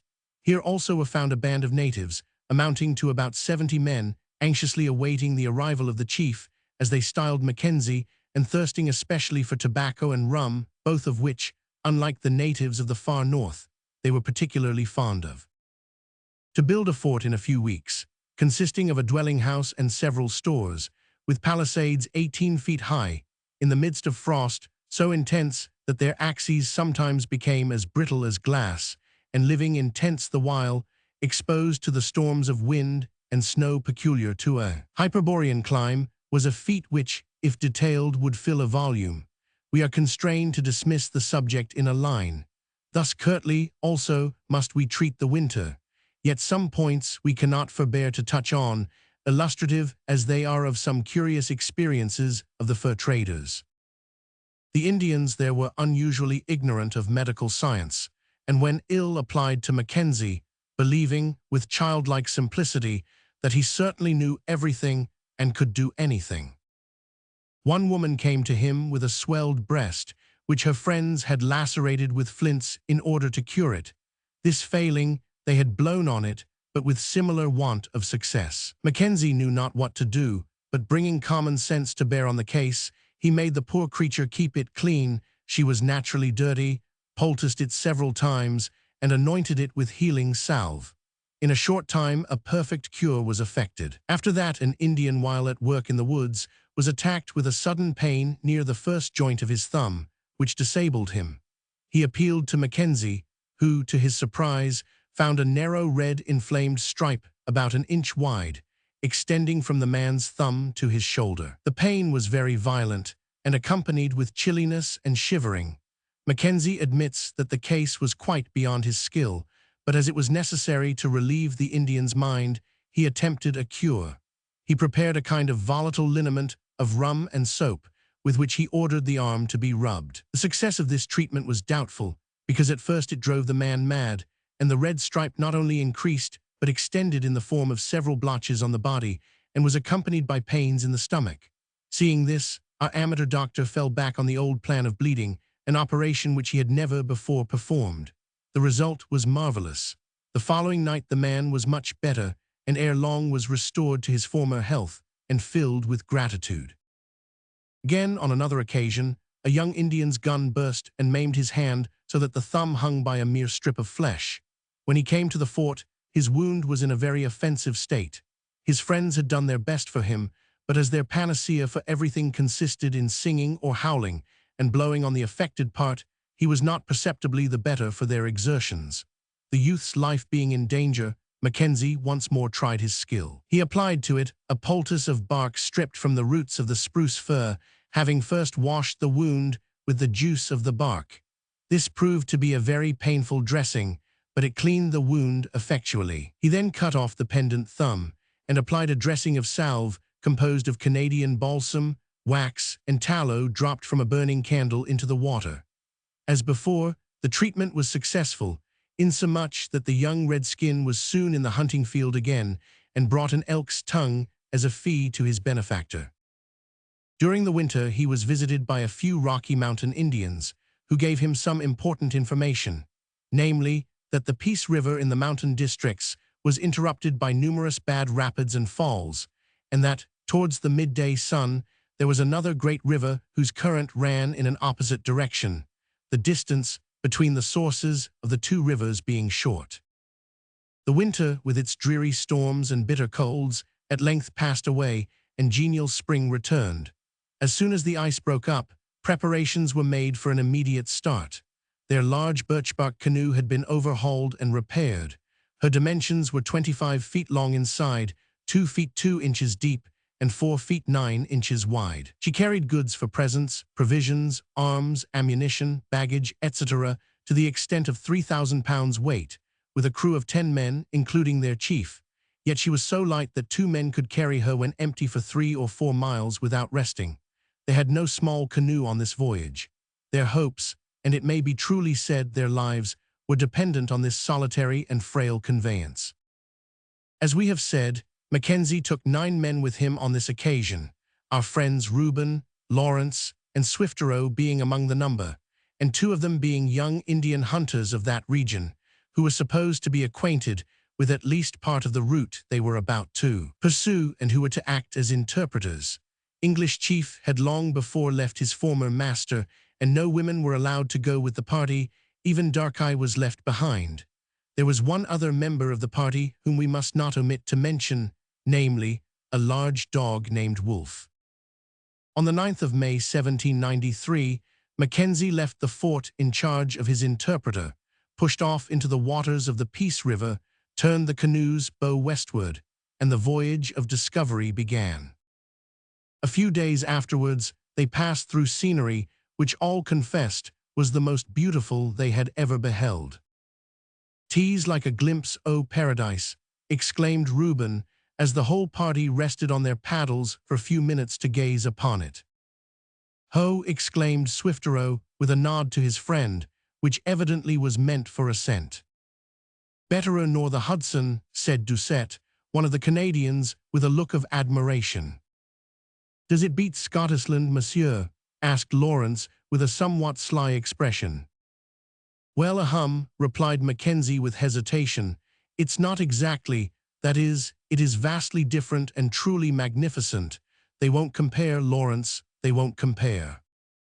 The region did indeed merit all that could be said in its praise. The ground on the west side of the river, which was wide and full of lovely wooded islets, rose at intervals to a considerable height and stretched inwards to a great distance. At the foot of every slope there was a soft, grassy lawn, broken here and there by abrupt precipices, which were fringed with exuberant verdure. Shrubs and trees of every kind, in clumps and in groves, crested the heights or nestled in the hollows. Among them were groves of poplar, with the white spruce and soft birch and other trees, while the banks abounded with alders and willows. Those that bore blossom were just opening their bright buds, and the setting sun cast a rich golden light over all, as though the glory of the beneficent Creator were shining on his gorgeous handiwork. But that beautiful wilderness did not blossom and bloom in solitude. It was tenanted and enjoyed by countless numbers of living creatures. Wherever the travelers turned their eyes, vast herds of elk and buffaloes were to be seen, the latter sporting with their young ones on the plains, the former preferring to browse on the slopes and uplands, and innumerable birds of all shapes and sizes enlivened the scene with their varied gyrations and filled the air with melody. It seemed, indeed, a species of paradise, but not far from it, the travelers were painfully reminded of its terrestrial nature by the sight of a widespread conflagration, which carried fierce destruction over the whole plain and left black ruin behind. And still further on, Mackenzie was robbed of the pleasurable feelings due to the influence of sweet scenery, by the baleful influence of man in the shape of a chief of the Beaver Indians with a hunting party. He tried to push on past these Indians, but they kept up with the canoe running along shore, and when night approached, he was compelled to encamp with them. The consequence was, as he had feared, that these people attempted to terrify his young Indian interpreters with dreadful accounts of the land beyond, and succeeded so far that it was with the utmost difficulty that they could be persuaded to remain with the expedition. Next night they encamped at a spot where a stream fell into the Peace River from the north. "Voilà W at his dis," exclaimed Doucette as he leaped on shore. "The footprint of a grizzly bar," said Reuben, stooping to examine and measure the mark. "An uncommon big 'un, 2 full 9 inches wide. I wouldn't like to embrace that bar." The den or place where this monster or some of its kindred had spent the winter was also found not far off. It was 10 feet deep, horizontally 5 feet high and 6 feet wide. "I wish we could find him," said Lawrence as he kindled the campfire. "Swifterow has found something better," said Mackenzie, as the Indians strode into camp laden with the tongue, marrow bones, and other choice portions of an elk, which he had killed a short distance down the river. Lawrence had his wish next day, for they found a grizzly bear so fierce-looking and large that it was well for him he was in the canoe struggling with rapids at the time, for he was reckless enough to have attacked it single-handed, a very dangerous proceeding, and a thing that the Indians never do. They appear to think that at least 3 men are necessary to the destruction of this much and justly feared monster of the mountains. Lawrence looked at Bruin with a feeling of bloodthirsty desire. Bruin looked at Lawrence with an expression of stupid curiosity, and then slowly, not to say sulkily, retired into his native forest. Next day they beheld a more gratifying sight, namely, the snow-capped Rocky Mountains themselves, within the rugged portals of which their canoe passed not long afterwards. Here, as was to be expected, the river became narrower and more turbulent, and ere long the explorers had to face dangers and difficulties which tested their courage and endurance to the uttermost. Chapter 8. Difficulties and dangers faced and overcome. Their entrance on the difficult navigation of the mountains was inaugurated by an accident to the canoe. It was a slight one, however, a rub against a rock which cracked the bark, and compelled them to land and spend an hour or so in mending it. The current here was very strong, and creeping up along the banks was dangerous, owing to the masses of rock that frequently fell from the cliffs. At one turn of the river in particular, a loud noise was heard. "Look out!" cried Mackenzie. Before anyone could well understand what danger threatened them, an enormous mass of rock was seen to bound down the banks right abreast of them, crashing through trees and bushes and sending down showers of smaller stones. The men paddled with all their might, but the rock came straight at them, struck a flat piece of the cliff, and bursting like a bombshell, descended round them in a shower of small pieces, none of which, however, touched them, although many fell very near. Coming one afternoon to a place where the current was stronger than usual, Mackenzie landed with Reuben, Lawrence, and Doucette in order to lighten the canoe. They ascended the hills, which were covered with cypress and but little encumbered with underwood. Here they found a beaten path, made either by Indians or wild animals. After walking a mile along it, they fell in with a herd of buffaloes with their young ones. "Hist," whispered Reuben, throwing forward the muzzle of his gun with the instinct of a hunter. "Don't fire," said Mackenzie, arresting his arm. "It may alarm the natives if any should chance to be within earshot. Send Wolf at them, Doucette." Wolf, who belonged to Doucette and had followed his master, was a splendid fellow, not unlike the animal after which he had been named. He was well trained, too, and kept foot and tongue equally under command until his master's wishes were made known. Hearing his name mentioned, he cocked his ears and gazed up in Doucette's face. "Allons donc, Wolf," said Doucette. Instantly the dog made a magnificent rush into the midst of the herd, which scattered right and left, and seized a young calf by the nose. The creature, though young, was powerful, and for some time struggled bravely, but the hound held on with deadly firmness and worried the calf to such an extent that in a short time Doucette was able to run in and dispatch it. To skin and dismember the carcass was a matter of little difficulty to these hunters, who were all expert butchers. They had just completed the work, and were congratulating each other on this accession of veal to the larder when a shot was heard in the direction of the canoe. It was immediately followed by another. "The signal to recall us," said Mackenzie. "Gather up the meat, lads. Come, be smart.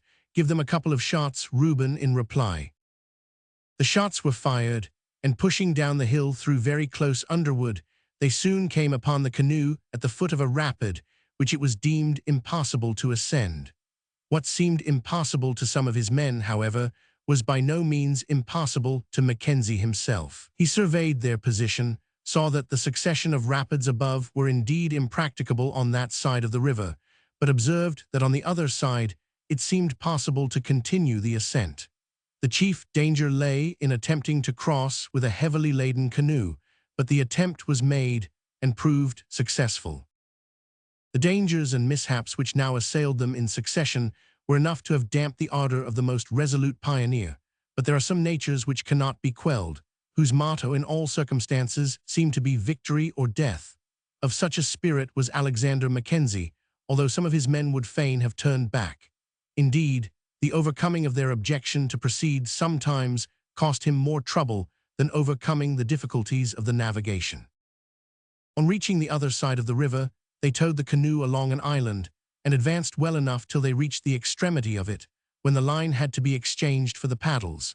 In attempting to clear the point of the island, they were driven with great violence on a stony shore, and the frail canoe received considerable injury. To land and unload was the work of a few minutes, but it took a long time to repair the damage by fitting in new pieces of bark and regumming the exposed seams. Part of the cargo, also, had to be opened and dried. This accomplished, they carried the whole across the point which had damaged them, reloaded, and embarked. But it was now seen that it was not possible to advance farther up that side of the river either by paddling, hauling with the line, or pushing with poles. There remained only the alternative, therefore, of returning by the way they had come, or recrossing the river despite the strength of the current and the fact that there were several cascades just below them, to get into which would have involved canoe and men in certain destruction. "We can never do it, Monsieur dare not," whispered Doucet to Reuben as they floated for a few moments in an eddy. Reuben glanced at his leader, who stood up in the canoe surveying the boiling rapids with a stern, intent gaze, and said quietly, "He'll try." "Now, my lads, shove out with a will, ho," said Mackenzie, sitting down. Lawrence, who was steering, dipped his paddle vigorously. The men followed suit. The canoe shot into the stream, and in a moment gained the sheltering eddy below an island, which was shaped somewhat like a table with a thick center leg or a mushroom. There were several such islands of solid rock in the river. They had been formed apparently by the action of the current, doubtless also of ice, cutting away their lower part and leaving the mushroom-like tops, on which numbers of geese found a convenient breeding place. From one to another of these islands, the canoe shot in this way, thus decreasing the width of the final traverse.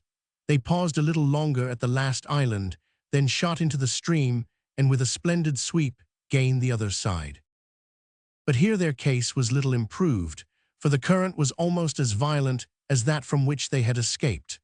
The craggy banks being low enough, however, to admit of the tracking line being used, the men landed and towed the canoe till they came to the foot of the most rapid cascade they had yet seen. To ascend being impossible, they unloaded and carried everything over a rocky point, relaunched, reloaded, and continued to track with the line. But the dangers attending this operation had now seriously increased, for stones both small and great came continually rolling down. The bank and the steepness of the ground was such that the risk of the men slipping and falling into the water became imminent, besides which they had frequently to pass outside of trees which overhung the precipices. At such times, a false step or a slip might have proved fatal. Presently they came to a sheer impassable precipice, where the men had to embark and take to poling up the stream. But ere long they got into water too deep for the poles, and recourse was again had to the tracking line. Coming to another precipice, they were again checked, but Mackenzie, finding that the rock was soft, cut steps in it for the distance of about 20 feet, and thus passing along, leaped, at the risk of his life, on a small rock below, where he received those who followed him on his shoulders. Thus 4 of them passed, and managed to drag up the canoe, though they damaged her in doing so. They had now reached a spot where the canoe could be repaired, and fortunately found a dead tree which had fallen from the cliffs above. But for this, fire could not have been kindled there, as no wood was to be procured within a mile of the place, in which case the repairs could not have been accomplished. Thus yard by yard these hardy pioneers advanced by means of the line, the paddle, or the pole, sometimes carrying the lading, sometimes the canoe as well, and often within a hairbreadth of destruction. Indeed, nothing but the coolness, courage, and skill of all concerned could, under God, have brought them safely through the fatigues and dangers of that tremendous day. But they had not yet done with it. Having surmounted these and many other difficulties, they reached a place where it became absolutely necessary to make a traverse across an unusually strong current. Here the men silently showed their estimate of the danger by stripping themselves to their shirts, that they might be the better prepared to swim for their lives in case of accident to the canoe. Fortunately, the traverse was made successfully, and then at noon, Mackenzie stopped and went ashore to take an altitude. While he was thus engaged, the men fastened the canoe and left it. But so insecure was the fastening that the current sheared her off, and if it had not happened that one of the men had remained in her and held on to the line, they would then and there have been deprived of every means of advancing or returning, as well as of present subsistence. Despite the alarming nature of this incident and the interference of a cloud that sought to neutralize the sun, our persevering traveler completed his observations and proved the luckless spot to be situated in 56 degrees north latitude. The rapidity of the current increased so much here that in the distance of 2 miles they were compelled to unload 4 times and carry everything except the canoe, and even when thus light, they found it difficult to prevent her being dashed to pieces against the rocks by the violence of the eddies. The last danger they encountered was the worst. They came to a place where the river was nothing less than one continuous rapid, and they took everything out of the canoe, intending to tow her up with the line, only a few of the men being left in her. At length, however, the tumultuous heaving of the water was so great that a wave struck the canoe's bow and broke the line. The dismay of those on shore may be imagined, for now it seemed as if nothing could save their comrades from destruction, and certainly no human power did save them on that occasion, for while they grasped the sides of the canoe helplessly, another wave drove them with a wild surge out of the tumbling water, so that the men were enabled to thrust her ashore. And strange to say, though the frail vessel had been carried by tossing swells over rocks, which were left naked a moment later, she had received no material injury. This last accident, coupled with the fact that the river, as far as they could see, was a sheet of white foaming water, induced the leader of the band to give up all idea of advancing farther at that point by water. But do not imagine, good reader, that this implied the desertion of the canoe. On the contrary, that accommodating vessel having hitherto carried our pioneers, they now proposed to carry it, as shall be related presently. Mackenzie met the grumbling discontent of his men with an order to ascend the hill and encamp there for the night. "Vraiment, it all very easy to say go up dere and camp for de noit, mais I will go not farther," growled Doucet, as he threw a heavy bag of provisions on his back and trudged sulkily up the hill. The 2 young Indians evidently approved of this sentiment, and 1 or 2 of the other men seemed inclined to echo it, but Reuben and Lawrence laughed as they each shouldered a burden, and the former said it was his firm conviction that nothing would, could, or should stop Monsieur Mackenzie but the Pacific Ocean. The precipitous bank of the river, or hill, up which they were desired to carry the tents, provisions, etc., necessary for their encampment, was so steep and encumbered with wood and scrub, that it might of itself have formed a sufficiently disheartening obstacle to men less accustomed to hardships. Nevertheless, they braced themselves to it with wonted vigor, pushed through the scrub, felled trees to facilitate their ascent, and climbed like monkeys by the stems, until they gained the summit, where very soon a roaring fire was covered with bubbling kettles and broiling steaks and marrow bones. Meanwhile Mackenzie, accompanied by Swifterow, went off on foot to survey the river ahead. He walked as long as daylight permitted, but found that there seemed to be no end to the rapids and cascades, and returned to camp with worn-out moccasins and wounded feet. During the excursion, he came on several old encampments of the Nistano Indians, which must have been formed during war expeditions, a decided proof, he thought, of the savage and bloodthirsty nature of that people, seeing that their natural hunting grounds were very far removed from those almost inaccessible regions. It now became too apparent to the leader of the expedition that the mountain at this place must be crossed on foot, with the canoe and its heavy lading on the shoulders of himself and his men. But before deciding on this course, he resolved to dispatch Reuben and 3 men with the 2 Indian interpreters to proceed along the line of the river until they should reach a navigable part of it. Accordingly, next day this party set out. Mackenzie remained in camp to superintend the repairing of the canoe and take observations. He was successful in obtaining correct time and found the latitude to be 56 degrees 8 minutes. At sunset, the exploring party returned. They had penetrated the thick woods, ascended hills, descended valleys, and had finally got above the rapids, a distance of about 3 leagues, but their account of the difficulties in the way of advancing was very discouraging indeed. Mackenzie had foreseen this and had made suitable preparations to counteract the evil effects thereof. In their absence, he had prepared for them an enormous kettle of wild rice highly sweetened with sugar. When the tired, hungry, and footsore men sat down to this, they became quite willing to listen to their leader's arguments in favor of a bold advance, and when the hearty supper was washed down with a liberal allowance of rum and finished off with a pipe, they avowed themselves ready to face anything. In this satisfactory state of mind, they retired to rest, while their leader sat up in the hope of obtaining an observation of Jupiter and his first satellite, which laudable aim was frustrated by cloudy weather. Chapter 9. Deeper and deeper into the unknown wilderness. Next day, the arduous work of cutting a road through the forest and up the mountainside was begun. At daybreak, their leader assembled the men.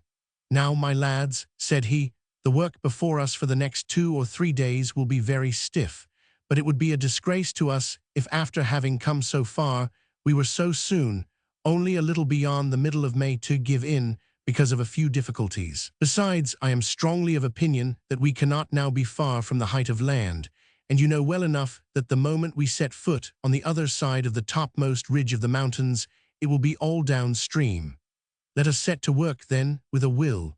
Take your axes and cut your way through everything. The trees here are, as you see, of small growth.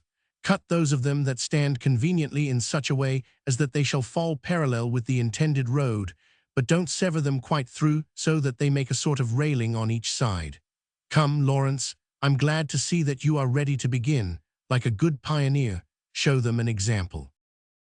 Lawrence, who was the only one of the listening band who chanced to have his axe on his shoulder, smiled when thus addressed, and turning round, exclaimed, "Voila!"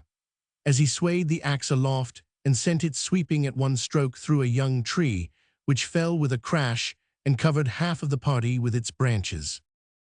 A general laugh followed, and immediately the whole band set to work with their axes, headed by Mackenzie himself. From early morning till sunset they toiled during the next 3 days, almost without cessation, except for meals. They cut their way from the margin of the river, where the rocks and ground shelved so steeply that one false step of any of the men would have been followed by a headlong plunge into the water. Over the ridge, and down into a hollow beyond, and up the mountain farther on, they hewed a broad track, by which they conveyed the baggage and then carried up the canoe. This latter was an extremely difficult operation at the first part of the road, requiring the united efforts of the whole party. Being lifted on the shoulders of some of the men, the tracking rope was fastened to the bow, and others of the party went in advance and took a couple of turns of the rope round a stump. The bearers then advanced steadily up the steep side of the mountain till they reached those who, by holding on to the rope, relieved them of any downward weight. The rope was then shifted to a stump farther up, and the advance was continued. Thus they may be said to have warped the canoe up the mountain. By 2 in the afternoon, everything was got to the summit. Then Mackenzie, axe in hand, led the way forward. The progress was slow, the work exhausting. Through every species of country they cut their way. Here the trees were large, and the ground encumbered with little underwood. There the land was strewn with the trunks of fallen timber, where fire had passed with desolating power years before, and in its place had sprung up extensive copses of so close a growth, and so choked up with briars, that it was all but impossible to cut through them. Poplar, birch, cypress, red pine, spruce, willow, alder, arrowwood, redwood, hard, and other trees, all fell before the bright axes of the voyageurs, with gooseberry bushes, currant bushes, briars, and other shrubs innumerable. It must not be supposed that they did this heavy work with absolute impunity. No, there was many a bruise and blow from falling trees, and even the shrubs were successful not only in tearing trousers and leggings, but also in doing considerable damage to skin and flesh. So toilsome was the labor that at the close of one of the days they had advanced only 3 miles. On the afternoon of the 3rd day, they finally came out in triumph on the banks of the river above the Cascades, having cut a road of about 9 miles in extent. Once again, then, behold them afloat and paddling upstream, still westward, with hopes animated and fortune smiling, or, as Reuben put it, with a gale of luck blowing right astarn. Reuben, be it observed, had consorted with sailors in his day down the Gulf of St. Lawrence, and had picked up a little of their slang. But their good fortune never lasted long at a time. Their progress being very slow, it was found advisable to send the young Indian interpreters on shore to lighten the canoe and to hunt as they advanced. They frequently killed elk and other game. On one of these occasions, Swiftero was nearly killed. He had been sent to fetch the choice parts of an elk which they had shot, when a big rock fell from the cliffs above and was dashed to pieces at his very feet. Just after this incident, a violent fall of rain took place, obliging them to remain in camp for a day. Then driftwood barred the river, and an opening had to be forced through it. Then more cascades appeared to check their advance, and worst of all, just as they began to hope that the height of land was gained, an opening in the hills revealed a range of blue mountains far ahead of them, running south and north as far as the eye could reach. To add to their perplexities, they came to a fork in the river, one branch running due west, the other in a southerly direction. "Follow the westerly branch," said one, "that must be the right one." "Not so sure o' that," observed Reuben, "the end of a track don't necessarily p'int out the general run of it." "You are right, Reuben," said Mackenzie. "Besides, I have been warned of this very branch by an old Indian whom I met last winter, and who said he had been up here in his youth. Therefore, though appearances are against it, I shall follow the southern branch." Mackenzie was right in this determination, as it afterwards proved, but most of his men grumbled very much at the time, because the southerly branch, besides appearing to be the wrong one, was a very rapid and dangerous stream. They knew by that time, however, that nothing could bend their leader's will, so they submitted, though with a bad grace. Here an immense number of beaver were seen, and a gladsome sight it was to the fur trader, because beaver skins at that time were in great repute, silk hats not having, as yet, beaten them off the field and reduced their value to almost nothing. In some places, these sagacious and busy animals had cut down several acres of large poplars. At this place, too, they had an alarm, some of the men declaring that they had heard shots fired by Indians in the woods. A whole night was therefore spent on the qui-vive, although it turned out to be a false alarm. One morning, the weather being fine and the river more manageable than usual, Mackenzie landed with Reuben and the 2 Indians to ascend an adjacent mountain, telling his men to proceed in the canoe diligently and directing them to fire 2 shots if they should require his return, agreeing that he would do the same if he should wish them to wait for him. Nothing was gained by this attempt to obtain a better prospect. On descending to the river, they fired 2 shots, as agreed on, but no answer was received. Again they tried it, but the deep silence was only broken by an echo and by the rushing of the river. "They're behind us," suggested Reuben. "They've overshot us," said the Indians. Again 2 shots were fired, but still no reply came. Mackenzie's mind was at once filled with anxious fears lest some accident should have befallen his canoe, while he reproached himself for having left them even for a brief period in such dangerous navigation. In these circumstances, he turned to consult with his men. "It's my opinion," said Reuben, "that they've discovered more rapids than they bargained for and are out of earshot behind us, so we'd better make tracks downstream till we find 'em." "Not so," said the elder of the Indians. "Without doubt the canoe is dashed to pieces, and our comrades are even now with their forefathers. We shall see them no more, and my advice is that we construct a raft and try to return on it to the lands whence we came." Anxious though he was, Mackenzie could scarce refrain from laughing at the prompt way in which the red man had consigned his comrades to destruction.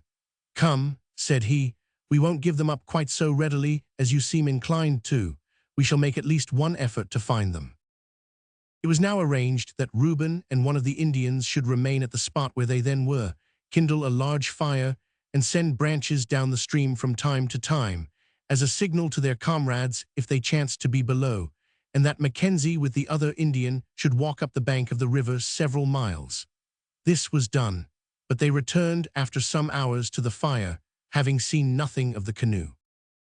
As evening was now approaching, they became thoroughly alarmed, and a more rigorous plan of search was instituted. Reuben was sent off with one Indian to proceed down the river as far as he could go before night came on, with directions to continue the journey in the morning as far as to the place where they had encamped the preceding evening. Mackenzie with the other Indian again went off up the river, intending to make a thorough search in that direction.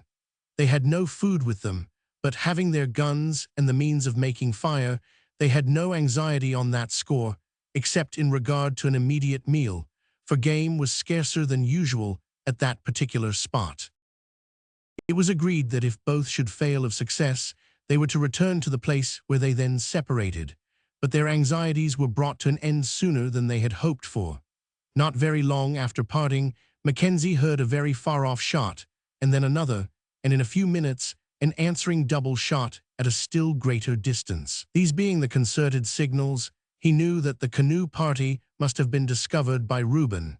He therefore retraced his steps with a light heart, despite the fact that he had worn the moccasins off his feet and was completely drenched with rain. It turned out that the delay had been occasioned by the breaking of the canoe and the consequent necessity of landing to repair damages. Indeed, the sorely battered craft had become almost a wreck. As a fitting climax to this disastrous day, the night finished off with thunder, lightning, and rain. While thus forcing their way to the headwaters of the river, they met with a small party of miserable-looking natives, who received them at first with violent demonstrations of an intention to immolate them on the spot if they should dare to land. It was evident that the poor creatures had been subjected to bad treatment and deception by other and more powerful tribes, because they remained in a state of great suspicion and anxiety even after the interpreter had stated earnestly that the intentions of the white men were friendly, and after gifts had been presented to them. By degrees, however, they became more confident, and as their anxieties diminished, their curiosity increased. "I do believe," said Lawrence, "that the critters have never seen white folk before." To most people, it might have seemed ridiculous to have heard that bronzed voyageur calling himself and his brown-faced, smoke-dried, weather-worn companions by the title of white people, but Lawrence referred to the natural color of the race to which he belonged. "They do seem rather curious," observed Reuben, as one of the Indians timidly touched his arm and looked wonderingly up into his blue eyes. It was found, however, that these natives had heard of white people, though they had not seen them. Moreover, they displayed a number of knives and iron implements, which they said had been procured from people inhabiting the banks of a river which might be reached over a carrying place of 11 days in length, and which river flowed in an opposite direction from the Peace River. These people, they said, traveled during a moon to get to the country of another tribe who dwelt in houses, and these again extended their journeys to the sea, or, as they called it, the Stinking Lake, where they exchanged their furs with white people, like our pioneers, who came to the coast of that lake in canoes as big as islands. Here, then, at last, was definite information, and the enterprising discoverer was not long in availing himself of it. After gratifying his new friends with sundry little gifts, a feed of pemmican, which they relished amazingly, and a taste of sugar to tickle their palates, he gained their confidence so much as to induce one of them to be his guide, and immediately pushed forward. In the course of the following week, they gained the much-longed-for height of land, and found two lakelets within a quarter of a mile of each other, from one of which the waters find their way through Peace River on the east side of the mountains into the Arctic Sea, while from the other the waters flow south and west through the great river Columbia to the Pacific Ocean. But the succession of disasters that befell them here, and the difficulties of the route, for it could not be called navigation, threw all their previous experiences into the shade. One day, having made a portage, they relaunched the canoe and began the well-nigh forgotten process of descending stream. They had not gone far when they struck a rock and were driven down sideways with great violence. Mackenzie, followed by his men, jumped into the shallow to turn the canoe straight, but in a moment the water deepened, and they had to scramble inboard again hurriedly. Swifterow, by some mischance, was left behind to struggle on shore as best he might. Before they could resume their paddles, they struck again. The stem of the canoe was shattered like an eggshell and hung only by the gunwales, so that Lawrence, who was steering, had to quit his place. The violence of the stroke drove them to the opposite side of the river, where the bow met with the same fate. At that moment Reuben seized the branches of a small overhanging tree in a desperate hope of checking the canoe, but the tree proved so elastic that he was jerked on shore in an instant as if by magic, and the canoe swept over a cascade, where several holes were broken in her bottom and nearly all the bars started. At the same moment the wreck fell flat on the water. All the men jumped out, and Doucette, whose courage forsook him, shouted, "Save yourselves." "Not so, hold on to the canoe, men," cried Mackenzie sternly. The men obeyed, and thus prevented the total loss of everything. Yard by yard, on the verge of destruction, they waded down the rapid and guided the wreck into shallow water, where some held her fast while the others, who were quickly joined by Reuben and Swifterow, carried the lading safely ashore. On this occasion several things were lost, the chief of these being their whole stock of bullets, but they had plenty of shot left from which ball could be made. One might have thought this was at last sufficient to have turned them back, so at least thought most of the men, who began to look rebellious, but Mackenzie, partly compelled, partly encouraged them to advance. The canoe was dragged ashore and repaired, or rather reconstructed, and eventually, through indescribable difficulties, he reached the navigable stream which forms the headwaters of the Columbia River. This he descended a considerable distance, and met with many of the natives, who told him that the country below abounded with game and the river with fish. But as the course of the latter ran towards the south, and the distance by it to the sea was described as being extremely great, he deemed it advisable to retrace his course a short way and then strike westward overland to the Pacific. The old canoe being now little better than a wreck, birch bark was procured and a new canoe built, after which the stream was ascended until a spot was reached where the natives were in the habit of starting overland for the sea coast. Here the canoe was hidden, an Indian guide procured, and then these indomitable pioneers prepared to cross the wilderness on foot. Chapter 10. The Last. We follow our travelers now over the last portion of their trying journey. Well would it have been for them if they could have followed their route as easily as you and I, reader, follow them in imagination. Over mountain and swamp, through forest and brake, in heat and in cold, sunshine and rain, they plodded wearily but resolutely on towards the far west, until they reached the farthest west of all, where the great continent dips into the greater Pacific. At starting on this overland route, they buried some provisions, and putting in a place of security their canoe and such stores as they did not require or could not carry, they set out, each man laden with a burden varying from 45 to 90 pounds weight, besides arms and ammunition. They were led by an Indian guide with several of his relations and followed by their dog Wolf. This guide was deemed necessary, not so much to show the way as to introduce them to the various tribes through whose territory they should have to pass. It takes a large portion of a quarto volume to recount their interesting adventures by the way. How then can we presume to attempt a fair narrative in a few pages? The thing is impossible. We can but refer our readers to Mackenzie's ponderous journal, in which, embedded amongst a mass of important details, will be found a record of one of the most interesting voyages ever undertaken. As a matter of course, difficulties assailed them at the outset. This would seem to be the universal experience of pioneers. Game latterly had begun to grow scarce, so that, their provisions being low, they were obliged to go on short allowance, 2 meals a day.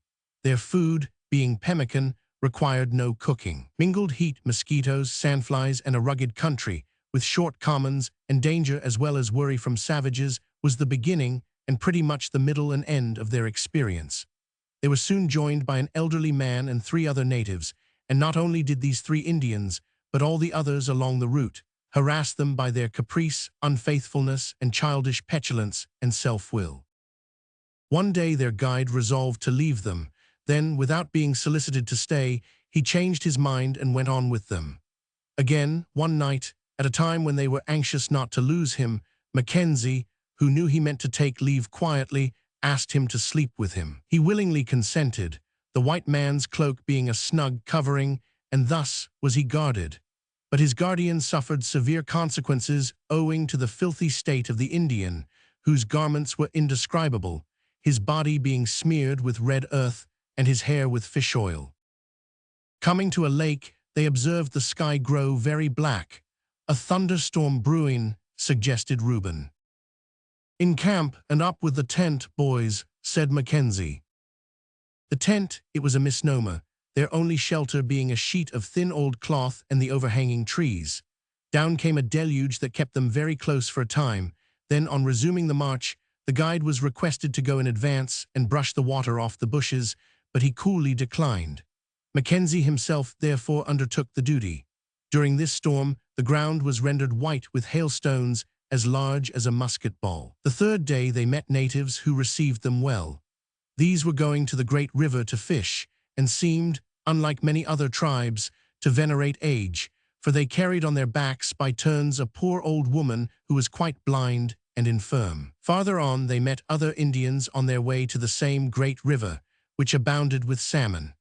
These told them that they would soon reach a river, neither large nor long, which entered an arm of the sea, and where a great wooden canoe with white people was said to be frequently seen. "Here is encouragement for us. Let us push on," said Mackenzie. "Push on," echoed Reuben and Lawrence and some of the other men, but some grumbled at the hardships they had to endure and the short allowance of provisions, while the Indians threatened to desert them. Mackenzie must have had something very peculiar in his look and manner, for he seemed to possess the faculty of saying little in reply to his men, and yet of constraining them to follow him. Doubtless, had someone else written his journal, we should have learned the secret. It seems as if, when rebellion was looking blackest and the storm about to burst, instead of commanding or disputing, he calmly held his tongue and went off to take an observation of the sun, and on that process being completed, he almost invariably found his men in a more tractable condition. Occasionally we read of quiet remonstrance or grave reasoning, and frequently of hearty encouragement and wise counsel, but never of violence, although he was sorely tried. Perchance they knew that he was dangerous to trifle with. We cannot tell, but certainly he seems to have been a splendid manager of men. At last they reached an Indian village, where they were hospitably entertained, and presented with as much roasted salmon as they required. These people lived almost exclusively on fish and berries, were more cleanly than other tribes, and apparently less addicted to war or hunting. Here 2 new guides were obtained, and the people conciliated with gifts of beads, knives, and other trinkets. Leaving them, they spent a wretched night on the shores of a lake, deluged with rain and tormented with sandflies and mosquitoes, the former being perhaps the greatest pests of the country. Soon the guides grew tired of their mode of traveling, and the allowance of provisions had to be still further reduced. Fearing that they might run short altogether, Mackenzie ordered Reuben and his son to fall behind, bury some pemmican in reserve for their return, and make a fire over the spot to conceal the fact that it had been dug into. They were now on 2/3 of their regular allowance. Soon afterwards, they came to a river too deep to ford, but one of their guides swam across and brought over a raft that lay on the other side. This ferried most of them over, but Swiftero and some of the others preferred to swim across. At length, after many days of suffering and toil, they crossed the last range of mountains and began to descend. Here magnificent cedars and other trees were seen, some of the former being fully 18 feet in circumference. The natives whom they met with were sometimes stern, sometimes kind, but always suspicious at first. The soothing effects of gifts, however, were pretty much the same in all. Still, the party had several narrow escapes. On one occasion, Mackenzie, when alone, was surrounded and seized, but he soon freed himself, and just at that moment, when his life seemed to hang on a hair, Reuben Guff happened to come up, and the natives took to flight. Some of these natives were very expert canoemen, caught salmon by means of weirs, dwelt in wooden houses elevated on poles, boiled their food in watertight baskets by putting red-hot stones into them, made cakes of the inner rind of the hemlock sprinkled with oil, and seemed to have rooted antipathy to flesh of every kind. Some of the salmon they caught were fully 40 pounds weight. The chief of one tribe said that, 10 years before, he had gone down to the sea in a large canoe, and there had met with 2 large vessels full of white men who treated him very kindly. These, Mackenzie concluded, must have been the ships of Captain Cook, an opinion which was strengthened by the discovery that the chief's canoe was ornamented with sea otters' teeth, which bear some resemblance to human teeth, for which they had been mistaken by the great navigator. At last, on the 20th of July, the heroic perseverance of Mackenzie met with its reward. On that day he obtained a canoe, and descending a river, entered an arm of the Pacific. He did not himself, indeed, deem the object of the expedition attained until he had battled on for a couple of days longer, in the face of the opposition of his own men and hostility of the natives, and had obtained reliable observations which settled beyond all dispute his exact position on the globe. But to all intents and purposes he had accomplished his great object on that day, namely, the crossing of the American wilderness to the Pacific Ocean. Even in the midst of his triumph, this long-enduring man was worried by petty trials, for one of the Indian guides took it into his head to desert. As he was the son of a chief, and it was to be feared might prejudice the natives against them, Reuben Gough was directed to pursue him. That worthy took with him swift arrow, and exerting his long, sinewy legs to the utmost, soon overtook the fugitive and brought him back. But it was no part of Mackenzie's plan to tyrannize over men. He received the deserter kindly, gave him a pair of moccasins, some provisions, a silk handkerchief, and some good advice, and then sent him back to his friends. The other Indian who remained with them succeeded about the same time in killing a large porcupine, which was very acceptable to all, especially to its captor, who ate so largely of it as to be obliged to undergo a prolonged period of repose in order to sleep it off. At length, being in a state of semi-starvation, with a leaky canoe and unfriendly natives around, Mackenzie took a last observation, which gave 52 degrees 20 minutes 48 second north latitude and 128 degrees 2 minutes west longitude. Then he turned his face eastward. Before quitting the coast, however, a smooth rock was selected, and thereon was written, in large letters, with a mixture of melted grease and vermilion, this brief memorial: Alexander Mackenzie, from Canada by land, the 22nd of July, 1793. The return journey was scarcely less arduous than the outward, but they undertook it with the knowledge that every step carried them nearer home, and with the exhilarating consciousness that their labors had been crowned with success.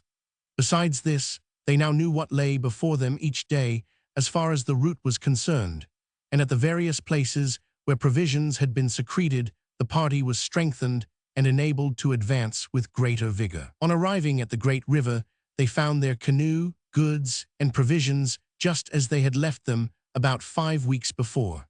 Here they made preparations for proceeding to the headwaters of the Columbia River, crossing over to those of the Peace River, and so returning by the way they had come. In order to mark this happy point in the expedition, Mackenzie treated himself and men to a dram, but observe that I quote his words, reader: "We had been so long without tasting any spirituous liquor that we had lost all relish for it. Rejoice in that testimony, ye teetotalers. Think of it, ye topers. Put it in your pipes, ye smokers, and make the most of it."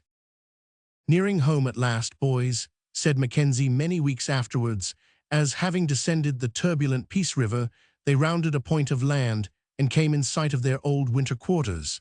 "Shake out the flag and give them a volley and a cheer." The men obeyed and were in such high spirits and made such active use of their paddles that they reached the landing place before the 2 men who had been left there in the spring could recover their senses sufficiently to answer their questions. But this was not home yet. Some days had still to elapse ere these toil-worn men could lay aside their paddles and rest their wearied limbs. At last, after an absence of 11 months, they reached Fort Chipewyan, where their leader resumed the duties of the fur trade, and Swifteroo once more kissed the brown cheek of Darkeye, who filled his heart with grim delight by placing in his paternal arms a soft, round, fat, little brown female baby, with eyes as dark and bright as her own, and a nose which was a miniature facsimile of its father's. 1 week after their arrival, Reuben and Lawrence, Swifterow and Darkeye, entered Mackenzie's room to bid him farewell. "I'm sorry you are bent on leaving me," said their former leader, "but you have the satisfaction of knowing that you have contributed greatly to the success of our 2 expeditions. You have indeed proved yourselves able pioneers." "Thank ye, sir," said Reuben, while a quiet smile of satisfaction lighted up his grave features. "It was all along a hobby o' mine, and of Lawrence too, to do a bit o' discovery, and now we're content, for it ain't possible, I fancy, to do much more in that line than push your canoe into the frozen sea on the one hand, or the Pacific on the other. It's harder work than I thought it would be, though I didn't expect child's play neither, and it's our opinion, sir, that you are the only man in the country as could have done it at all. We intend now to go back to the settlements. As for the redskin," he added, glancing at Swifterow, "he han't got no ambition one way or another as to discovery, but he's a good and true man, nevertheless, you'll allow. And now, sir, farewell. May a blessing from above rest on you and yours." Saying this, the bold backwoodsman shook Mackenzie by the hand and left the room. Everyone in the fort was on the bank to bid them farewell. Silently, they stepped into their canoe, and in a few minutes had paddled out of sight into the great wilderness of wood and water. Reader, our tale, if such it may be styled, is told. As for the hero whose steps for a time we have so closely followed, he became one of the most noted traders, as he was now one of the most celebrated discoverers in North America. He afterwards became for a time the traveling companion in America of the Duke of Kent, father of Queen Victoria, was knighted in acknowledgement of his great and important achievements, married one of Scotland's fair daughters, and finally died in the midst of his native Highland hills, leaving behind him a volume which, as we said at the beginning, proves him to have been one of the most vigorous, persevering, manly, and successful pioneers that ever traversed the continent of North America. The end. Chapter 11. Extract of letter referred to on page 85. From William Mackenzie, Esquire of Gairloch, to George Mackenzie, Esquire of Avoch, dated Leamington, 24th May 1856. When in Stockholm in 1824, Lord Blomfield, our minister there, did me the honor of presenting me to the King, Bernadotte, father of the present King of Sweden. At the King's special request, the audience was a private one, and I was further especially requested to oblige by coming in my full Highland dress. The audience lasted fully an hour. Such an interest did Napoleon's first and most fortunate marshal take in everything that was Highland, not even the Skyand who escaped him. I now come to your family portion of the audience. As we chatted on, old Bernadotte, leaning familiarly upon my O'Keechan claymore, was pleased to say in that suaviter in modo for which his eagle eye so fitted him, "Yes, I repeat it, you Highlanders are deservedly proud of your country. Your forefathers and your people are a race apart, distinct from all the rest of Britain in high moral as well as martial bearing, and long, I hope, may you feel and show it outwardly by this noble distinction in dress. But allow me to observe, sir, that in your family name, in the name of Mackenzie, there is a very predominant lustre, which shall never be obliterated from my mind. Pray, are you connected in any way with Sir Alexander Mackenzie, the celebrated North American traveler, whose name and researches are immortalized by his discoveries in the Arctic Ocean, and of the river which since then does honor to his name? I informed His Majesty that as a boy I had known him well, and that our family and his were nearly connected. This seemed to give me still greater favor with him, for, familiarly putting his hand on my shoulder brooch, he replied that on that account alone his making my acquaintance gave him greater satisfaction. He then proceeded to tell Lord Blomfield and me how your father's name had become familiar to him, and so much valued in his eyes. He said that at one time Napoleon had arranged to distract the affairs of Britain by attacking her in her Canadian possessions, not by a direct descent upon them, but by a route which men expected would take England quite by surprise and prove infallible. That route was to be up the Mississippi, Ohio, etc., up to our Canadian border lakes. For this arrangements were to be made with America New Orleans occupied as a pied-à-terre by France, etc., etc. The organization and command of this gigantic enterprise, as Bernadotte said, was given to me by the emperor, with instructions to make myself master of every work which could bear upon it, and the facilities the nature of the country afforded. Foremost amongst these the work of your namesake, Sir Alexander Mackenzie, was recommended, but how to get at it, with all communications with England interdicted, all knowledge of English unknown to me, seemed a difficulty not easily to be got over. However, as everyone knows, my then master, l'Empereur, was not the man to be overcome by such small difficulties. The book, a huge quarto, was procured through the smugglers, and in an inconceivably short space of time, most admirably translated into French for my especial use. A copy of this translation was found in Napoleon's library at St. Helena. I need hardly say with what interest I perused and reperused that admirable work, till I had made myself so thoroughly master of it that I could almost fancy myself.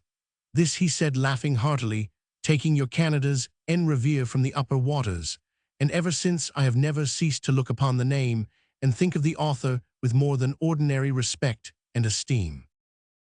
After a short pause and a long-drawn breath, almost amounting to a sigh, accompanied by a look at Blomfield and a most expressive, "Ah, my lord, que de changes depuis ces jours-là," Bernadotte concluded by saying that the Russian campaign had knocked that of Canada on the head until Russia was crushed, but it had pleased God to ordain it otherwise, et maintenant me voilà roi de Suède, his exact words, as he concluded these compliments to your father.